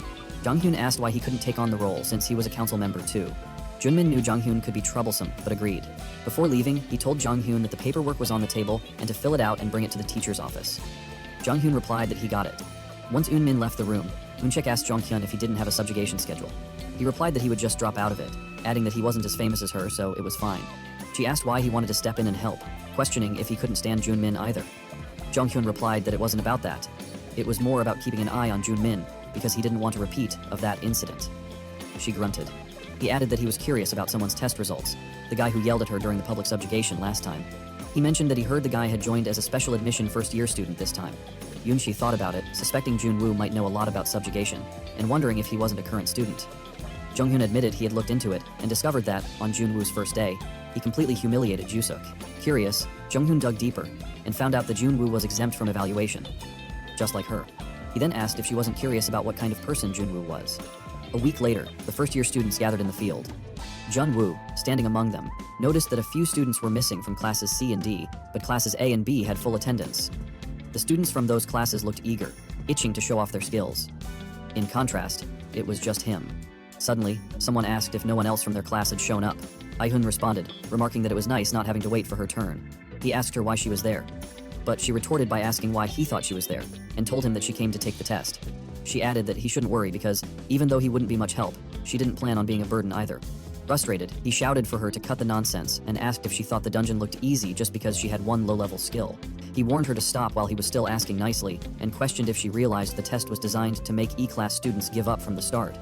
Yet she calmly responded that she didn't want to give up, and reminded him that she had told him she needed to become a student council member, even if it killed her. She added that if she wanted to become a student council member, she couldn't afford any failing grades. If she gave up on the test, even with supplementary lessons, her score wouldn't be enough. Jun Wu was about to say something, but Junmin got everyone's attention and asked if they had already been briefed on the safety rules. He then told them that while the dungeon wasn't extremely dangerous, since the exam was conducted according to strict rules, they needed to stay calm and focused. The students responded with a resounding yes. Jinmin announced that the test would be conducted in a low-risk dungeon of Navy grade or lower. Each group would consist of 8 people, and once teams were decided, they would have an hour for group discussions, based on the provided information. After the discussion, the exam would begin, starting with Class A, while the rest would wait their turn. Jung Min called the student council member assisting with the exam, and asked if they knew who he was. Kim Jong-hyun introduced himself, telling the students to take good care of him. Jung Moo thought Jung-hyun's name sounded familiar, but before he could figure it out, Jung Min called him and Ah-hyun over.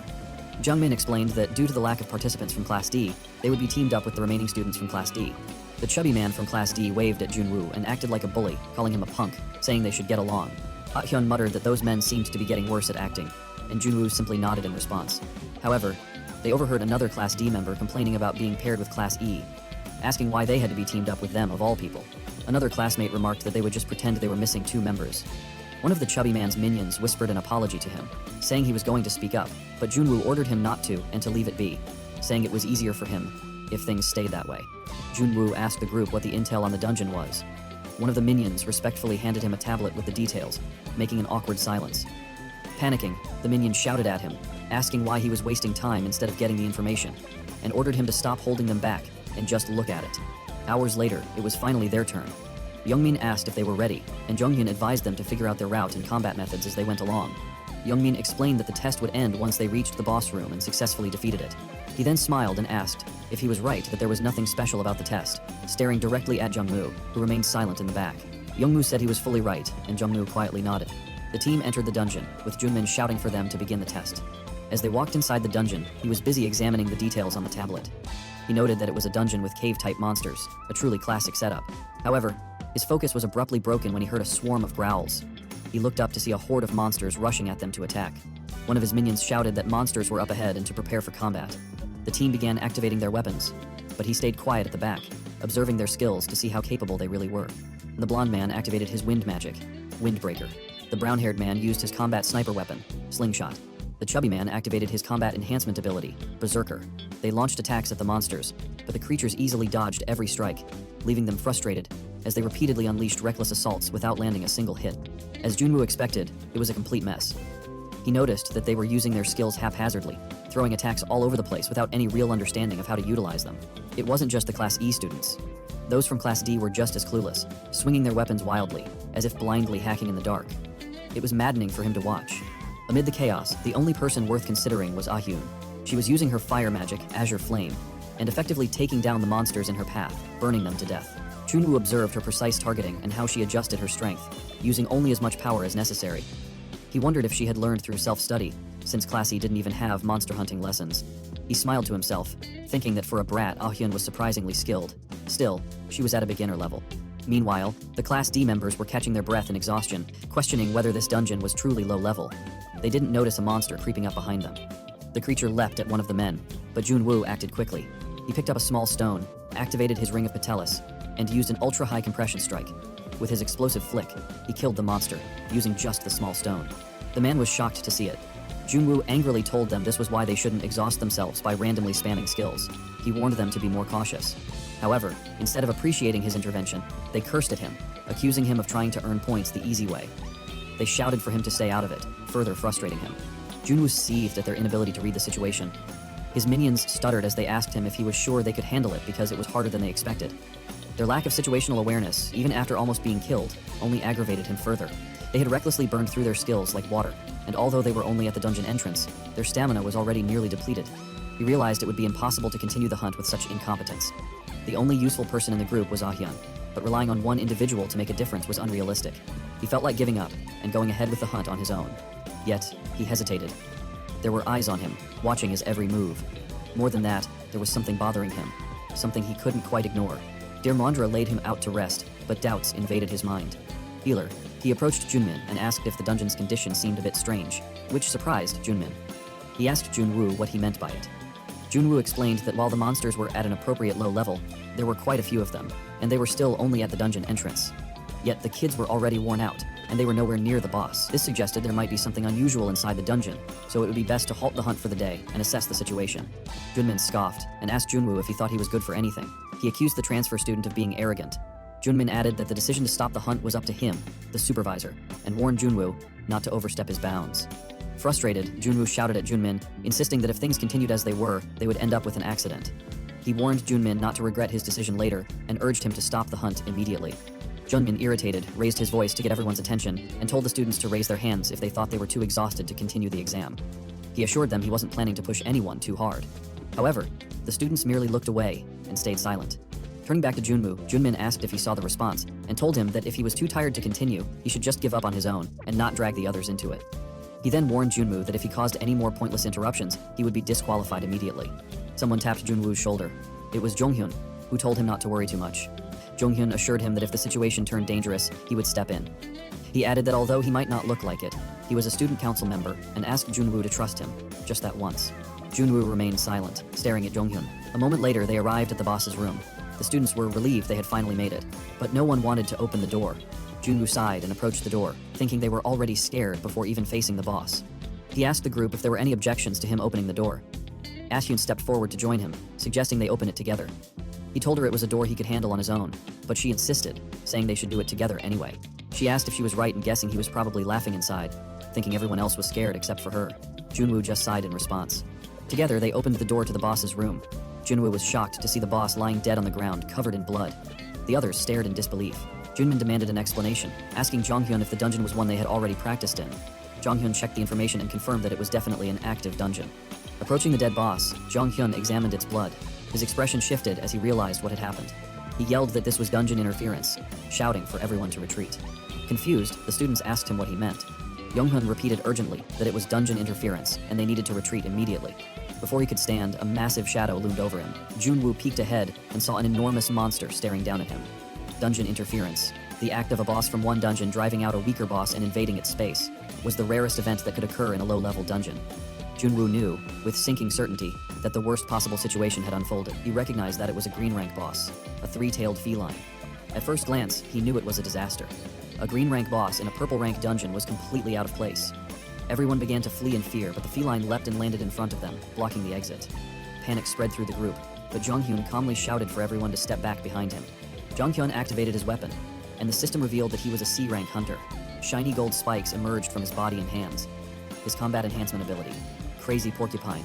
Jonghyun then called out to him, saying it was impossible to handle a green rank boss alone with his own skills. Jonghyun asked if he could help, shocking and confusing him at the same time. Jonghyun apologized and explained that he had looked into him a bit and figured out that he had been exempt from evaluation judgment. Jonghyun added that this wasn't the time to hide his abilities. Everyone was stunned by this revelation, knowing that only Yuncha had ever received such an exemption at the entire school. He hesitated, remembering what had happened weeks earlier. When Wushik measured his skills, the device had shown that his abilities were unmeasurable. Wushik had anticipated this result and granted him the exemption from evaluation judgment. He had asked Wushik if they could fake the results, saying he didn't want to stand out too much. Wushik had refused, explaining that it was one of the administrative tasks where he had to exercise his authority fairly. Wushik assured him that if he stayed quiet, the teachers would likely ignore it and let it slide. But even as Wushik explained, he had remained silent, realizing that the less attention he drew to himself, the better. Now he cursed his decision to soften his heart back then, but he dashed forward to join Jonghyun, telling himself it was actually for the best. He never planned to let Jonghyun fight alone, and decided to support him without drawing too much attention. He said to Jonghyun that he isn't sure he understands what he is saying, but if he's okay with it, he'll help. Jonghyun thanked him, and admitted he felt reassured. The feline raised a paw to attack, but before it could strike, Jonghyun spotted an opening. He immediately threw his sharp spikes, successfully hitting the monster in its head and leg. Jonghyun leapt into the air and launched 2 more spikes, piercing the feline's head, causing to scream in pain. The students watched in awe, amazed by Jonghyun's skills. They began to realize that what they had been doing was nothing more than child's play. However, they also noticed that Jun Wu didn't appear to be doing anything. To them, it seemed like he was just hopping around. Some began to murmur, questioning whether Jun Wu truly deserved to be exempt from evaluation. That is, being exempt. The black-hailed man voiced his suspicions, asking if Jong-hyun was giving special treatment to Jun Wu by doing all the work. A woman in the group refuted the claim, saying there was no way Jong-hyun would do such a thing in this situation. But the man insisted that it was strange, complaining that Jun Wu had been getting on his nerves throughout the entire exam. He was starting to get angry, thinking that he couldn't let Jun Wu get away with everything, and needed to figure something out. On the other hand, Jong-hyun was busy attacking the monster, but something felt off. He realized he had never experienced such a smooth battle before, especially against a green rank boss. Fighting it felt almost effortless, as if it were nothing more than a punching bag. It struck him that it seemed like someone was handing the fight to him on a silver platter. Looking to the other side of the battlefield, he noticed Jun Wu and wondered if he was responsible. Suddenly, the monster appeared right in front of Jong-hyun, raising its claw to strike. Fortunately, Jun Wu distracted the creature just in time, hitting it square in the face with his explosive flickstone, allowing Jong-hyun to leap away and avoid the attack. It dawned on Jong-hyun that every time the monster tried to land an attack, it was interrupted by Jun Wu's skill. He recalled something from the Hunter's Manual, a strategy of disrupting a monster's balance at the precise moment it attempts to strike, by targeting its weak spot and breaking its center. However, the manual had noted that this strategy was almost impractical, requiring an in-depth knowledge of the monster's every move and attack pattern. Jong-hyun realized that Jun Wu was executing this strategy perfectly, all while remaining unnoticed by everyone else. This made Jong-hyun question Jun Wu's true identity. For now, however, he decided to focus on finishing the hunt. Jong-hyun leapt above the monster and launched his largest spike, which pierced through the creature's head. The monster collapsed to the ground, allowing Jong-hyun to finally catch his breath. The group was stunned by the scene before breaking into cheers, praising Jong-hyun for his skill and exclaiming that they expected no less from a student council member. Junmin smiled, relieved that the incident from 2 years ago hadn't repeated itself. At the same time, he couldn't help but feel smug, believing this was proof that Jun Wu had received his evaluation exemption falsely. Junmin decided to use this as leverage to have Jun Wu expelled. He called out, warning everyone not to get too close to the boss, because it was still alive and dangerous. Despite the warning, the black-haired man rushed forward, accusing Jun Wu of trying to score points for himself. He shouted, claiming Jun Wu was taking advantage of the situation and insisting that he deserved the final blow. However, as he approached, the feline opened its eyes and lunged at him, jaws wide. Frozen in shock, the man didn't react. Jun Wu shouted at him, calling him an idiot. Fortunately, Jong-hyun pushed the man out of the way just in time. Unfortunately, in the process, Jong-hyun lost one of his arms to the monster's bite. Jong-hyun staggered back, coughing up blood, leaving everyone in the dungeon stunned. He then collapsed to the ground. Despite his heroics, no one moved to help him. Instead, they began to flee in panic. Ah-hyun stood frozen in shock, questioning what she should do. She couldn't fathom how Jong-hyun acted so decisively in an instant, and she felt helpless. As the feline approached her, she tried to calm herself, reasoning that beast-type monsters were weak against fire, and that her skills should be effective. However, her body wouldn't move. She realized, to her horror, that she was shaking uncontrollably and unable to act. The monster opened its mouth and lunged toward her. In that moment, Jun Wu activated his explosive flick, hard knuckle and strike the feline in time, sending the monster with incredible force. She was shocked to see that her savior was Jun Wu. The feline slammed down onto the ground, and as Ah-hyun called out to him, Jun Wu simply walked past her without a word, heading toward where Jong-hyun and the others were. Grabbing the black-haired man by the collar in anger, he furiously shouted at him, warning him to stop messing around and to get to the back with his senior if he didn't want to die. Then, turning to the chubby man, he ordered him to assist and yelled at the others to stay in the corner and not move a muscle. Approaching the feline, Jun Wu blamed himself for hesitating earlier. He knew he should have handled it from the start. The feline rose to its feet and swung its sharp claws at him, but he easily dodged the attack. It raised its spiked tails, launching them in his direction, but he evaded them effortlessly while closing the distance.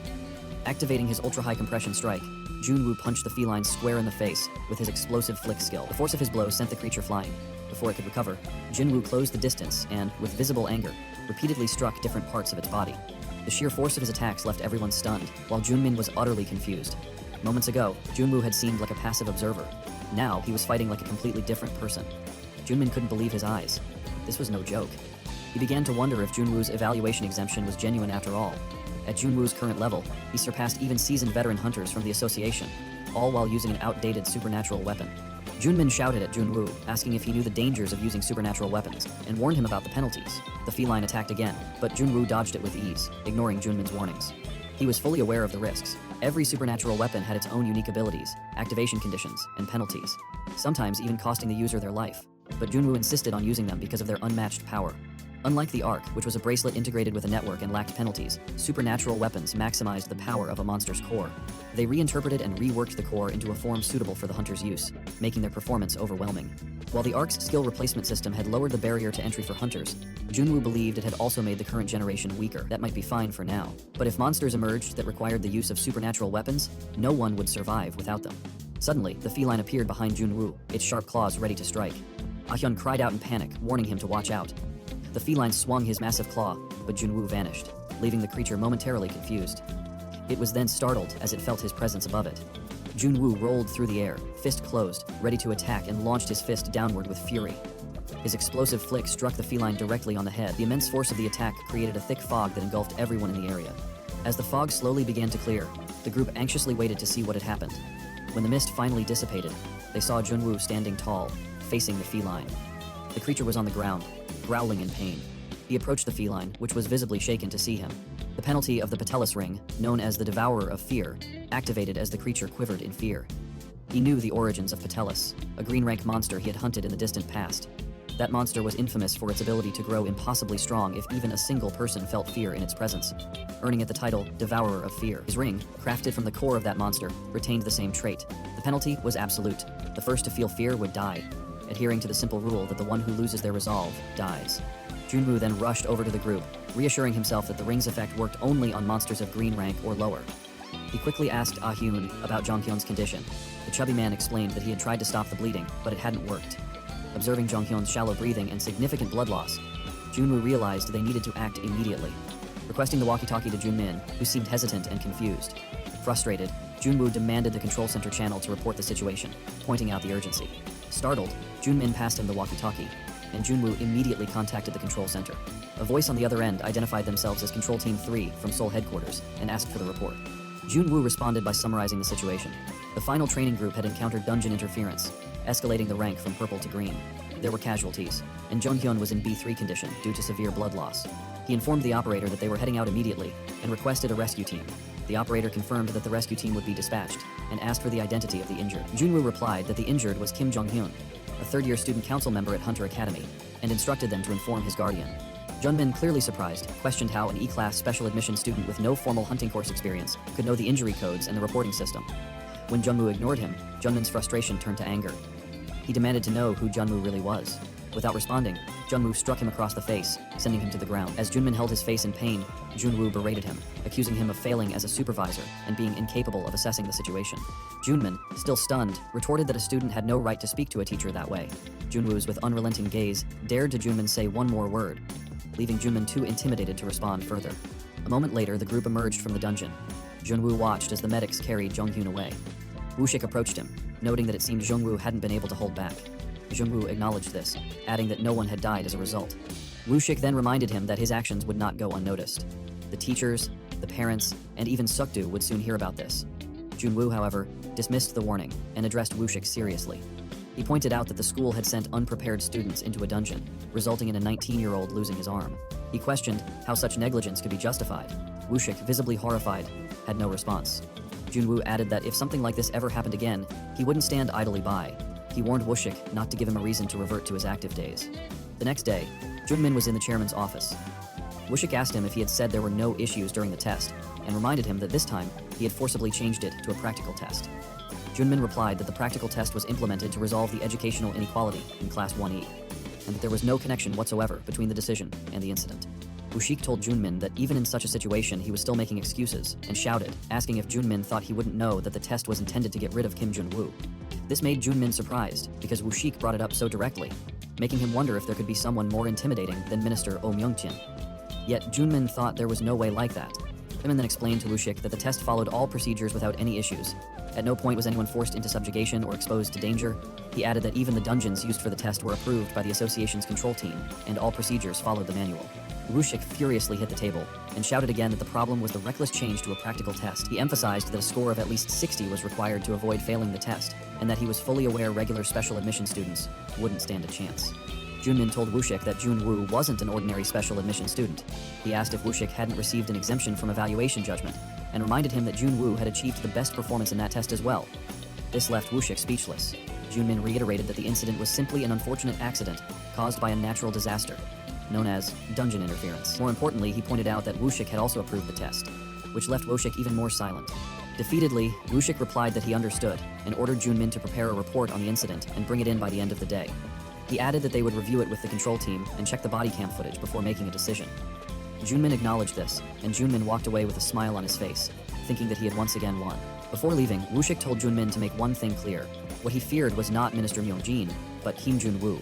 Even now, the Kim Jun Wu from over 40 years ago was the one he feared the most. Junmin asked him what he meant, but Woo-shik simply told him that if something like this happened again, he wouldn't be able to do anything for him. So, Youngmin then came out of the chairman's office and exhaled in relief. He called Myung-jin, who asked him how it went. Jungmin replied that it looked like it would be taken care of internally, to which Myung-jin responded that it was a bit of a relief, and fortunate that Jung-hyun only got slightly injured. Myung-jin then asked Jungmin if Jung-hyun's father was a police officer, because he had heard that Jung-hyun's father had been dismissed last time for corruption charges. Jungmin confirmed this, and Myung-jin commented that if that was the case, it looked like they wouldn't be blaming him for the incident. Myung-jin added that Jung-hyun wasn't even an official candidate from the start, and it was thanks to him that Jung-hyun was admitted. So, Jung-hyun should be thankful instead. Youngmin then apologized to Myung-jin about the special admissions student matter, and reported that Junwoo's abilities were not as expected. Myung-jin asked if the student truly had the abilities to justify their admission, but before Junmin could reply, Myung-jin got straight to the point. He told Junmin that as a member of the Parents Association, he believed the candidates for the first-year student council had already been determined, and asked for Junmin's opinion. Youngmin stopped for a moment in fear, and replied that it was exactly what he believed. Youngjin then told him that he trusted Youngmin to take care of it properly, and that he had worked hard, so he shouldn't slack off. He added that Youngmin should keep paying attention, even though he was probably getting tired of teaching at that point. Youngmin simply replied to leave it to him, which Myungjin agreed to, and suggested they should grab lunch sometime. Junmin then hung up the phone, wondering if they were seriously suggesting that Junwoo was at the level of a student. He knew that Junwoo wasn't on a student's level anymore. He was stronger than most veteran hunters. However, Junwoo also realized this was another chance he had somehow been given, so he couldn't afford to mess it up. He resolved to bring down Junwoo, no matter what it took. Meanwhile, at the hospital, a nurse told Junwoo that it would sting. When she cleaned his wound, he screamed loudly in pain. After finishing, the nurse reminded him not to lie down until it dried, and to call her if it started bleeding again, before walking away. Ha-yeon teased him, saying he was being such a baby over a minor wound. She added that she couldn't believe he had handled a green rank boss on his own. Junwoo just told her to shut up, insisting that pain was still pain. He began to wonder if it was because it had been a while since he used a supernatural weapon, or if his body had changed, noting that he wasn't like he used to be, until the moment of her death. He had had no relatives to worry about, as the Wizard King was dead. Junwoo then told her that she kept showing up every day and annoying him. Frustrated, he shouted at her to stop coming. Ah-hyun calmly responded that she would cry out if he promised to help her. Annoyed, he asked her if she was seriously still talking about joining the student council, and how many times he had told her that whether she joined the student council or not had nothing to do with him. He stressed that he didn't have the time to help her, which he insisted wasn't even on the forefront. Hong-hyun fell silent for a moment, but someone in another bed spoke up, commenting that joining the student council wasn't going to be easy. Ah-hyun turned to him and asked if he had just been moved to their hospital room, and how he was feeling. Jung-hyun replied that he didn't think he was going to die, but it hurt like hell. Ah-hyun asked him if he had heard that the guy he saved had dropped out. Jung-hyun nodded, saying he'd heard the guy laughed at the day immediately following the practical exam. Frustrated, Junwoo commented that when someone saves your life, the least you can do is say thank you, instead of cowardly running away. Jung-hyun then reassured him that it was enough.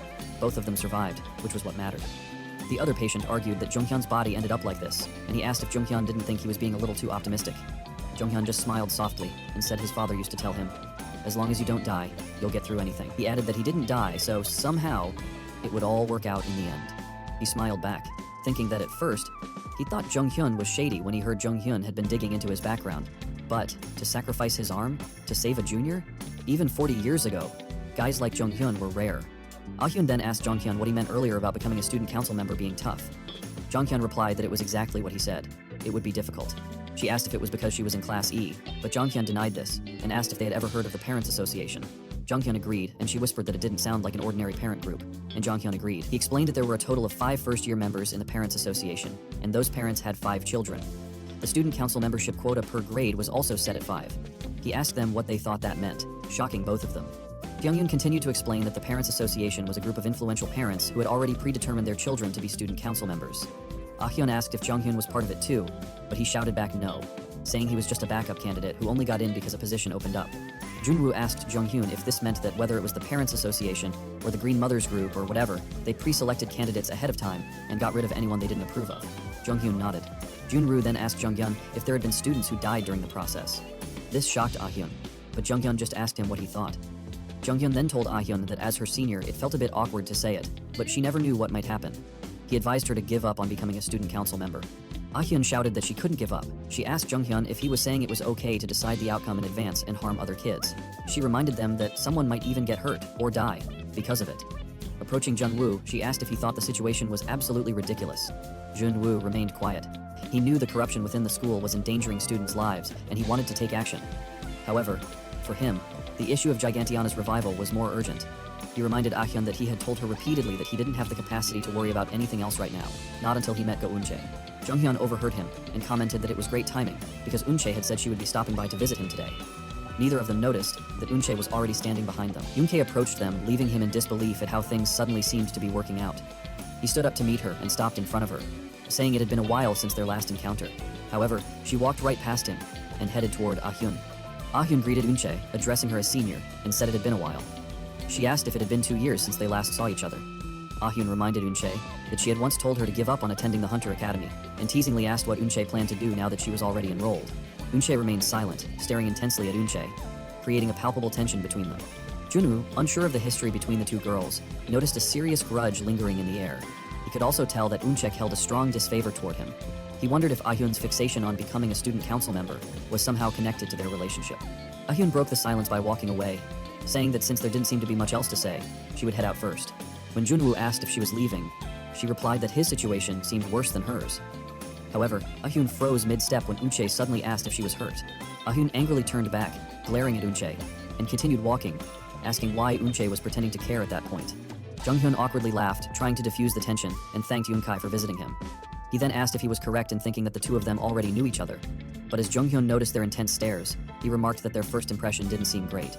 Feeling overwhelmed, he joked that he might suffocate and die if he stayed any longer. Jung-hyun awkwardly excused himself, suggesting they take their time to talk comfortably, and announced he'd go for a short walk. As he headed out, he casually told Eunchae they should catch up outside later. Eunchae followed him, leaving Junwoo stunned and speechless. In the corridor, Young-ka directly asked Junwoo what issue he had with her. He didn't respond immediately, unsure of how to start the conversation since he hadn't planned what to say once they met. He debated bluntly asking her to arrange a meeting with Seokdu, but decided he should start by expressing admiration instead, though he doubted it would help build a friendship. Yoon-hyun then brought up the exam, mentioning that she'd heard he had tackled the subjugation solo. He replied that Yoon-hyun did most of the work and he just finished it off. Yoon-hyun countered, saying she knew there was no way Jung-hyun could have taken down a boss of that level alone. She added that while panic would have been understandable, he, a first-year special admission student, had handled the situation impressively. She remarked that his advice to her back then clearly wasn't just for show. Junwoo shrugged, saying Jung-hyun didn't like the situation, but she seemed a little full of herself. His comment irritated Yoon-chae, who asked if he was trying to provoke her. He clarified that provoking her wasn't his intention, and explained that he had simply asked to meet because he wanted them to get along. Yoon-chae asked if that meant he wanted to become a student council member, and was just trying to build connections. She added that with his skills, he wouldn't even need to bother with something like that. He started to explain that he didn't care about the student council, but she cut him off. Angrily, she told him that no matter what he did to become a student council member, he shouldn't involve Ah-hyun. He sighed in frustration, and told her that both the younger sister and the older one were just the same. They never listened to anyone. Yoon-chae, puzzled, asked him what he meant by that. He replied that whether it was about getting involved or not, the one who kept endlessly talking about wanting to become a student council member was Go Ah-hyun. This revelation shocked her. He added, putting the council matter aside, that he had some unfinished business with her grandfather. Suddenly, Yoon-chae forcefully pinned him against the wall and demanded to know what was going on, asking if Ah-hyun had requested something from him. Frustrated, he shouted, asking what the heck she was talking about, but she yelled at him to speak up properly. She pressed him further, asking if Ah-hyun had asked for help with running for a council position, or if she wanted him to take revenge for her. He cursed loudly and placed one foot on the wall, then forcefully kicked off, pushing Yoon-chae to the other side. However, she quickly stopped herself from being pushed back, raised her knee, and attempted to hit him with it. She followed with a punch, but he managed to dodge and jump away. He noticed that her moves were completely different from last time. At this level, her skills were quite advanced, even for members of the dungeon management team. He was caught off guard when she appeared beneath him, launching her fist upward. Though he dodged her attack easily, he noted her incredible speed and realized he had seriously underestimated her. As he avoided her strikes, he wondered why her performance during the last public subjugation hadn't reflected this skill level. Bending to avoid another attack, he quickly removed the bandage from his hand and threw it at her eyes to block her vision. Taking the opportunity, he forcefully pushed her and pinned her against the wall, aiming his fist at her face. Calmly, she asked if he wasn't breaking the rules. He retorted by asking her back if rules even existed in this school. Eunchae remarked that for a special admission student, he was adapting quickly. He countered, saying she was doing better than he had expected, then asked her what had happened during the last subjugation. Instead of answering, she simply reminded him that she had told him before. The field wasn't like how he imagined it. Unbeknownst to them, they had drawn the attention of other patients in the hallway. She added that subjugation wasn't just about execution, but about how much one could excite the crowd. This statement angered him, and she noticed his reaction, asking what he wanted. He replied that it wasn't anything major. He just needed her to talk to her grandfather. All he wanted was for her to get a few weapons from the support headquarters. Surprised, she told him it was impossible, which shocked him. He argued that he had heard the weapons were just for display, and that as the director of the support headquarters, her grandfather could surely allocate a few. She firmly refused, stating that convincing her grandfather was impossible, no matter what the request was. He pressed her, asking what she meant by that, but their conversation was interrupted by a nurse rushing over and shouting at them for causing a commotion. Yoonke pushed his hand away and walked off. He called after her, telling her that they would see each other again, but she responded coldly, saying she hoped he wouldn't show up in front of her anymore. He smirked and told her it would be difficult, especially since she was Sokdu's granddaughter. He then headed back to his hospital room. Jung-hyun asked him how it went and if he had managed to have a good talk. He replied that it hadn't gone well, to which Jung-hyun responded that he figured it would turn out like that.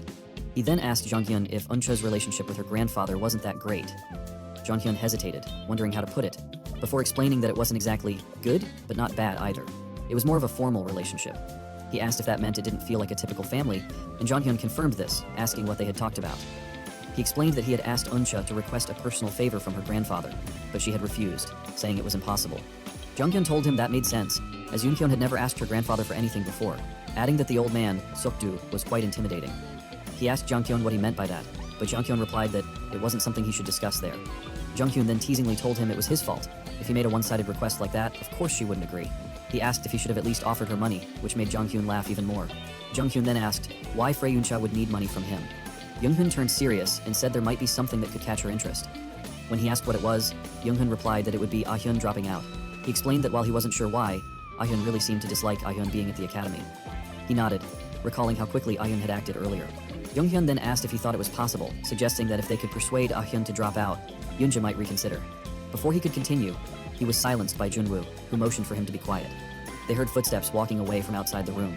A moment later, outside the hospital, Ah-hyun sat on a bench, lost in thought. She recalled hearing Jung-hyun tell Jun Woo that if they could persuade her to drop out, Eun-chen might consider it. Ah-hyun reflected on everything she had done to become a student council member.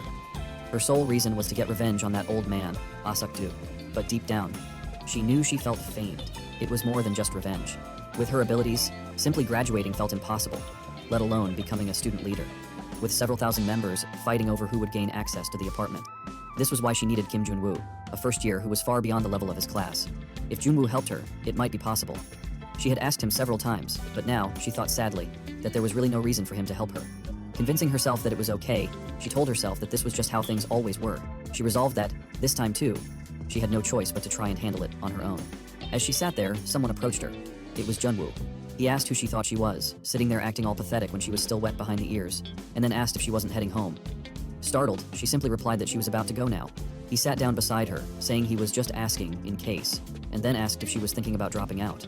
Shocked, she stuttered and then shouted, asking why she would do something like that. He calmly responded that he knew she'd say that and smiled softly. Then, with a casual tone, he told her that he had fought with Yoontae earlier. She asked him what they were talking about and if they had really fought. He replied that they had gone at it, adding that Yoontae had some serious skills. He continued, saying that thanks to their fight, things had become a bit more complicated. Their first impression was already a mess, and now they had fought a second time. He then mentioned that he was considering changing his approach, abandoning persuasion, and resorting to threats instead. Surprised, she told him that was gross, and asked if she was right in assuming he was joking about threatening Eunchae. He replied seriously that he wasn't joking, and that he was planning to start finding Eunchae's weakness. She asked him what kind of weakness someone like Eunchae could possibly have. He pointed directly at her, and tells her she's Eunchae's weakness. He told her to think about it. Eunchae was a student leader and a top-ranking hunter even before graduating. On top of that, her grandfather was a major figure in the association. He asked why someone like Eunchae would care about someone from Class E like her. He added that no matter what she did, she could never even come close to Eunchae's level. His words hit her hard, as she knew deep down that they were true. He continued, saying there was a reason she shouldn't be at the Hunter Academy. For example, her presence could pose a threat to In-chunki's future career as a hunter. Or maybe In-chunki might fear that someday she could take her place. Shocked, she spat out the drink she had just taken. She argued that she at least knew how to objectively assess herself, and that what he was saying didn't make any sense. He told her she just needed to make it make sense, confusing her even more. He explained that he would make it make sense, enough for her to threaten Unki's position and expose her weakness. Speechless and shocked, she asked him if he thought she wasn't confident. At first she seemed unsure, but then she seriously considered it. After a moment, she shouted confidently, that she can do it. Her confidence made him smile. He stood up and told her their conversation was over. He added that there wasn't much time and warned her in advance. Starting tomorrow, they were going all in. He said their goal was to secure her position as a candidate for the student council before the start of the second semester. She asked if she had understood him correctly. He confirmed she had, and added that one of the parents' association members, or whatever group controlled the council, needed to be taken down. As he walked away, he told her he was heading out now. She called after him, and when he turned, he saw her with happy tears in her eyes, thanking him. He sighed and continued walking without a word. Meanwhile, in a sushi restaurant, a man asked another if Tae-hung was doing well. The other man laughed, saying, "That's how sons are." He added that he was a bit worried because Tae-hung had gotten soft after entering Class A. The men continued their conversation, bragging about Taehee's ranking 5th in the practical exam and comparing their children's achievements. Their chatter was interrupted when someone entered the room. It was Junmin, who apologized for being late. One of the men mentioned that he'd heard about the accident during the exam and asked if Junmin was okay. Junmin replied that he was fine and that, fortunately, the situation had been handled well. The man expressed relief, saying he had been worried that the accident might cause issues with the candidate selection. Junmin sat down in the middle of the Parents Association's first-year gathering meeting. With a professional demeanor, he asked if they should get to the main topic. Jinmin addressed the group, stating that with the first semester nearly over, aside from the final exam, it was time to begin preparing for the post-admissions process. He urged them to get started, pulling documents from his bag, and explained that once they had reviewed the documents, they should sign them. He first handed a document to Young-hung, the father of Young Tae-hung from Class A, and CEO of Gravity, a company responsible for developing the integrated subjugation support system and infrastructure for ARC. Next, he gave a document to Lee Kyung-sik, the father of Lee Soo-young from Class A, and vice president of Dungeon Daily, the sole media outlet covering subjugation events.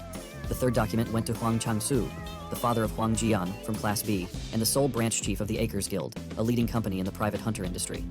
He then presented one to Park Mi-yeon, the mother of Jeum Chan-hyuk from Class B, and team leader of Operations Team 2, under the sole branch of the Paranormal Resource Management Association. Finally, he handed a document to Oh Myung-jin, the father of On Jo-suk from Class E, and the minister of the Subjugation Bureau in South Korea. Jinmin encouraged them to take their time signing and invited any questions. Young-hoon raised a concern, mentioning the recent practical exam and stating that he had heard the special admissions student completed the subjugation alone. He asked if there was any chance the student might apply as an additional candidate, shocking everyone present. Junmin replied that Jun Woo had shown no interest in running as a candidate so far. One parent voiced confidence that their children wouldn't be overshadowed if he did. However, Junmin stated, as a teacher, that the likelihood of Jun Woo running was very high, surprising the group further. Young-jin seriously questioned Junmin, asking if he had a countermeasure in place. Junmin confidently assured them that he did, and that they didn't need to worry. He promised to strictly manage anything regarding additional candidates, and reiterated his commitment to ensuring that every single one of their children would secure a position as a student council member. Days later, John Woo entered his classroom, startled by someone shouting his arrival. His classmates rushed to him, bombarding him with questions about his discharge, recovery, and health. They praised him, claiming the recent practical test would have gone terribly without him, and asked how he managed to succeed. Some questioned how he had done it with unregistered skills, leaving him panicking and wondering what was going on. He noticed the end-of-month evaluation results on the board and saw his name in first place. The realization left him stunned, thinking it was unbelievable. His classmates continued to gush about his abilities, mentioning that even Chung-hyun had been seriously injured. They expressed regret for not talking to him sooner and invited him to join them. Annoyed, Jun-woo sternly stopped them, warning them to stop pretending to know him and to leave him alone. His words left everyone silent, shocked, and fearful. He then approached Ah-hyun and questioned her about the situation, stating that Junmin would never give him a perfect score. Ah-hyun admitted she wasn't sure about the specifics, but didn't believe the scores had been tampered with. This reassured Jun-woo somewhat, as it seemed the results were legitimate. He asked if she was following his instructions properly. She confirmed, but expressed frustration about focusing solely on physical training. Jin-woo explained that strength and stamina were the foundations of combat, and that skills and weapons were meaningless without the strength to fight effectively. She responded that she understood, but reminded him that he still needed to prepare for the upcoming final exams. He asked her about the format of the finals and whether it would involve another dungeon raid like the last test. She explained that it would consist of a written exam and sparring. He found the curriculum strange and wondered about the point of students sparring against each other. However, he remarked that it was simpler that way, as she would only need to defeat one person. Confused, she asked who that person would be. He replied that it would be Oh Jusok, surprising her. He explained that Jusok was likely one of the candidates pre-selected by the Parents Association, given his father's position as the minister of the Subjugation Bureau. He recounted how his conflict with Jusok had led to that snake-like teacher Junmin scheming something, ultimately creating chaos. As we researched the person's life of Oh Jusok, Min presented something. He emphasized that such incidents wouldn't be possible without the influence of the Parents Association. He asked if it was true that student council members were shortlisted based on midterm, monthly, and final exam results. She confirmed, and he pointed out that Yo Tian Yo, who had been disciplined twice and hadn't even participated in the latest end-of-month evaluation, This, he argued, meant that Yotian was barely making the cutoff for the first round. He added that as long as she could surpass Yotian, she had a good chance of making it through the first selection. She hesitated, and he stared at her seriously, asking if she lacked confidence. She stuttered, saying she would try, but he pressed her, asking what she meant by try. She shouted that she would do it, and would make it happen. Satisfied, he told her that starting tomorrow, they would incorporate martial arts training into her regimen. She agreed. He then suggested that she ask her friends if they knew of any other candidates. Embarrassed, she stammered that she didn't have any friends. He looked at her with pity, which irritated her. She snapped, reminding him that he didn't have any friends either. He teasingly asked why she thought he didn't have friends, and claimed he had Wushik. However, before he could name anyone else, he remembered a certain person's words about figuring things out, as long as they were alive, causing him to stop mid-sentence. She asked what was wrong, but he dismissed it as nothing, then looked out the window. Meanwhile, in the hospital, Younghyun lay in bed, bored and missing the company of his juniors. He considered watching something on YouTube, but was reminded once again of his missing arm when he tried to grab his phone. His father entered the room, carrying a basket of fresh fruit. Junghyun greeted him with a smile and asked why he wasn't at work. His father explained that he had finished early after speaking with his team leader so he could visit. His father asked how he was feeling and whether he was getting better. Junghyun replied that he didn't feel like he was on the verge of death anymore. His father expressed relief and reminded him that his grandfather had also lost his right arm during a subjugation. Despite the setback, his grandfather had never given up and had become an even greater hunter afterward. His father added that while training his remaining left arm, his grandfather would often say, "As long as they're alive, they'll find a way." Junghyun completed the phrase, and his father praised him for remembering. His father then took out some documents from his jacket, explaining that he had secretly investigated something. Handing the papers to Junghyun, he claimed they could prove the Parents Association's involvement in the incident from 2 years ago. Junghyun questioned why his father was still pursuing this matter. His father insisted it was real this time, and urged him to look at the documents, and immediately gave them to Junghyun. His father mentioned the abrupt change to the originally planned test the day before the incident, and speculated that if they could find evidence of bribery by the Parents Association, it would be their downfall. Hoon-hyun, visibly upset, shouted at his father to stop. He reminded his father that he had been fired from the police for investigating the Parents Association, and asked why he couldn't let it go. He accused his father of causing their family to lose everything, and demanded to know what more he was trying to achieve. His words shocked his father. As his father tried to calm him down, Junghyun walked away, stating that it was time to accept reality. He argued that no matter how much his father investigated, he couldn't take down the Parents Association, just as he himself could never become a hunter again. His father tried to invoke his grandfather's determination again, but Junghyun pleaded for him to stop. He questioned who would believe a story from over 40 years ago, and left the room, leaving his father alone. The next day at the Hunter Academy, Jun Woo asked his minions if they had found anything. The chubby man replied that there didn't seem to be anything noteworthy in classes C or D for now.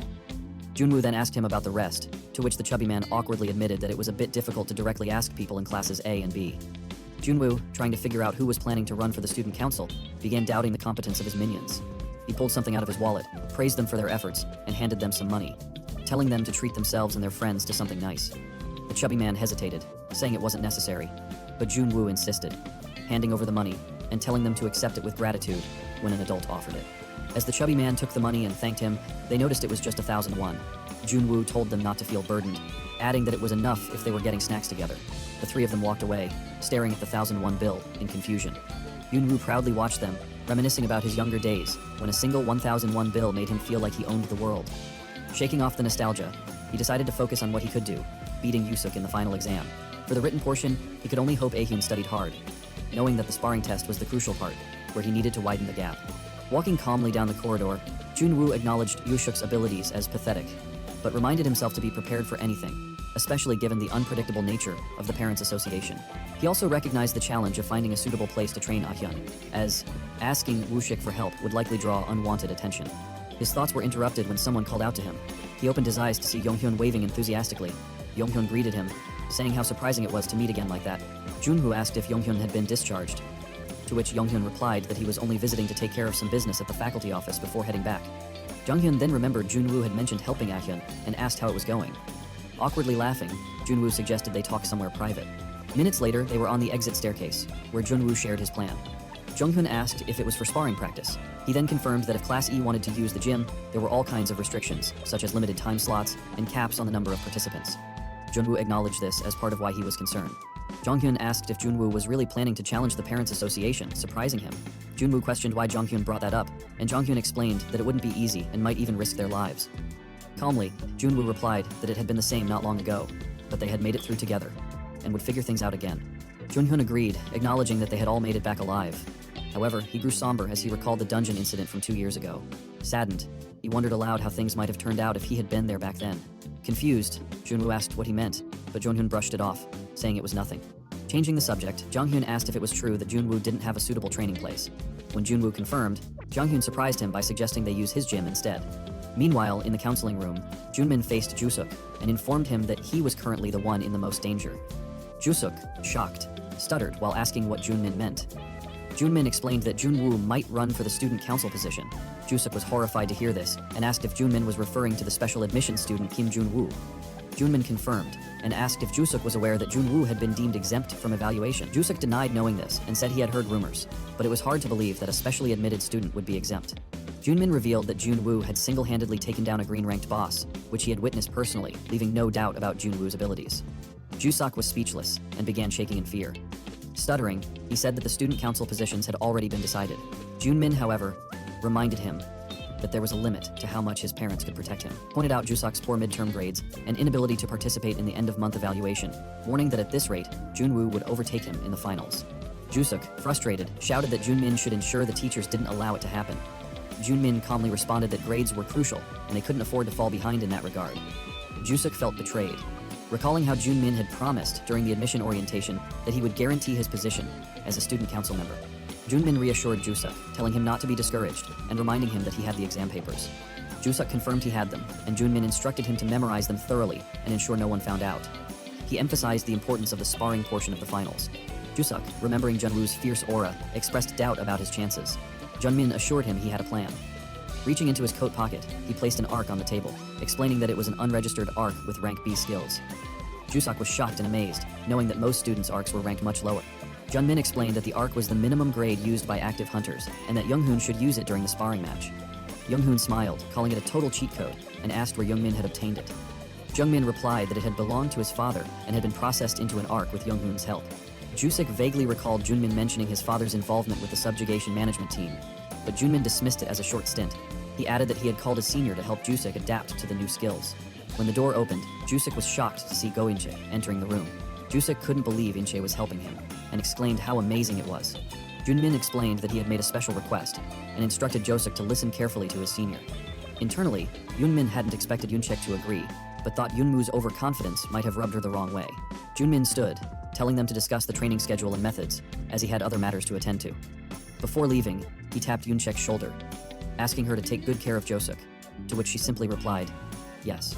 In the gym, the sound of punches echoed as Junwoo attacked Akyun, lecturing her to use space wisely, keep her eyes on her opponent, watch their movements, and predict their next attack. Akyun struggled, unable to counter and barely managing to block his strikes. Frustrated, she shouted for him to stop, accusing him of being too harsh, and asking if he had something against her since it was just practice. Junwoo reminded her that he had warned they would train seriously. She argued that if he was going all out, he should teach her how to use skills as well, and questioned whether he expected her to fight with just her fists, while others used skills during sparring. He sighed and said it would be better for her to experience it firsthand. He told her to remove her gloves, activate her skills, and attack him as if it were a real sparring match. He reassured her that he wouldn't die from her attacks. She accused him of scheming to get her expelled by asking her to use skills against someone unarmed. He dismissed her complaints, warning that if she didn't comply, they weren't training at all. Reluctantly, Ahyun activated her arc, throwing her gloves aside. Releasing her azure flame, she declared that she didn't care about the consequences anymore and aimed her flames at him.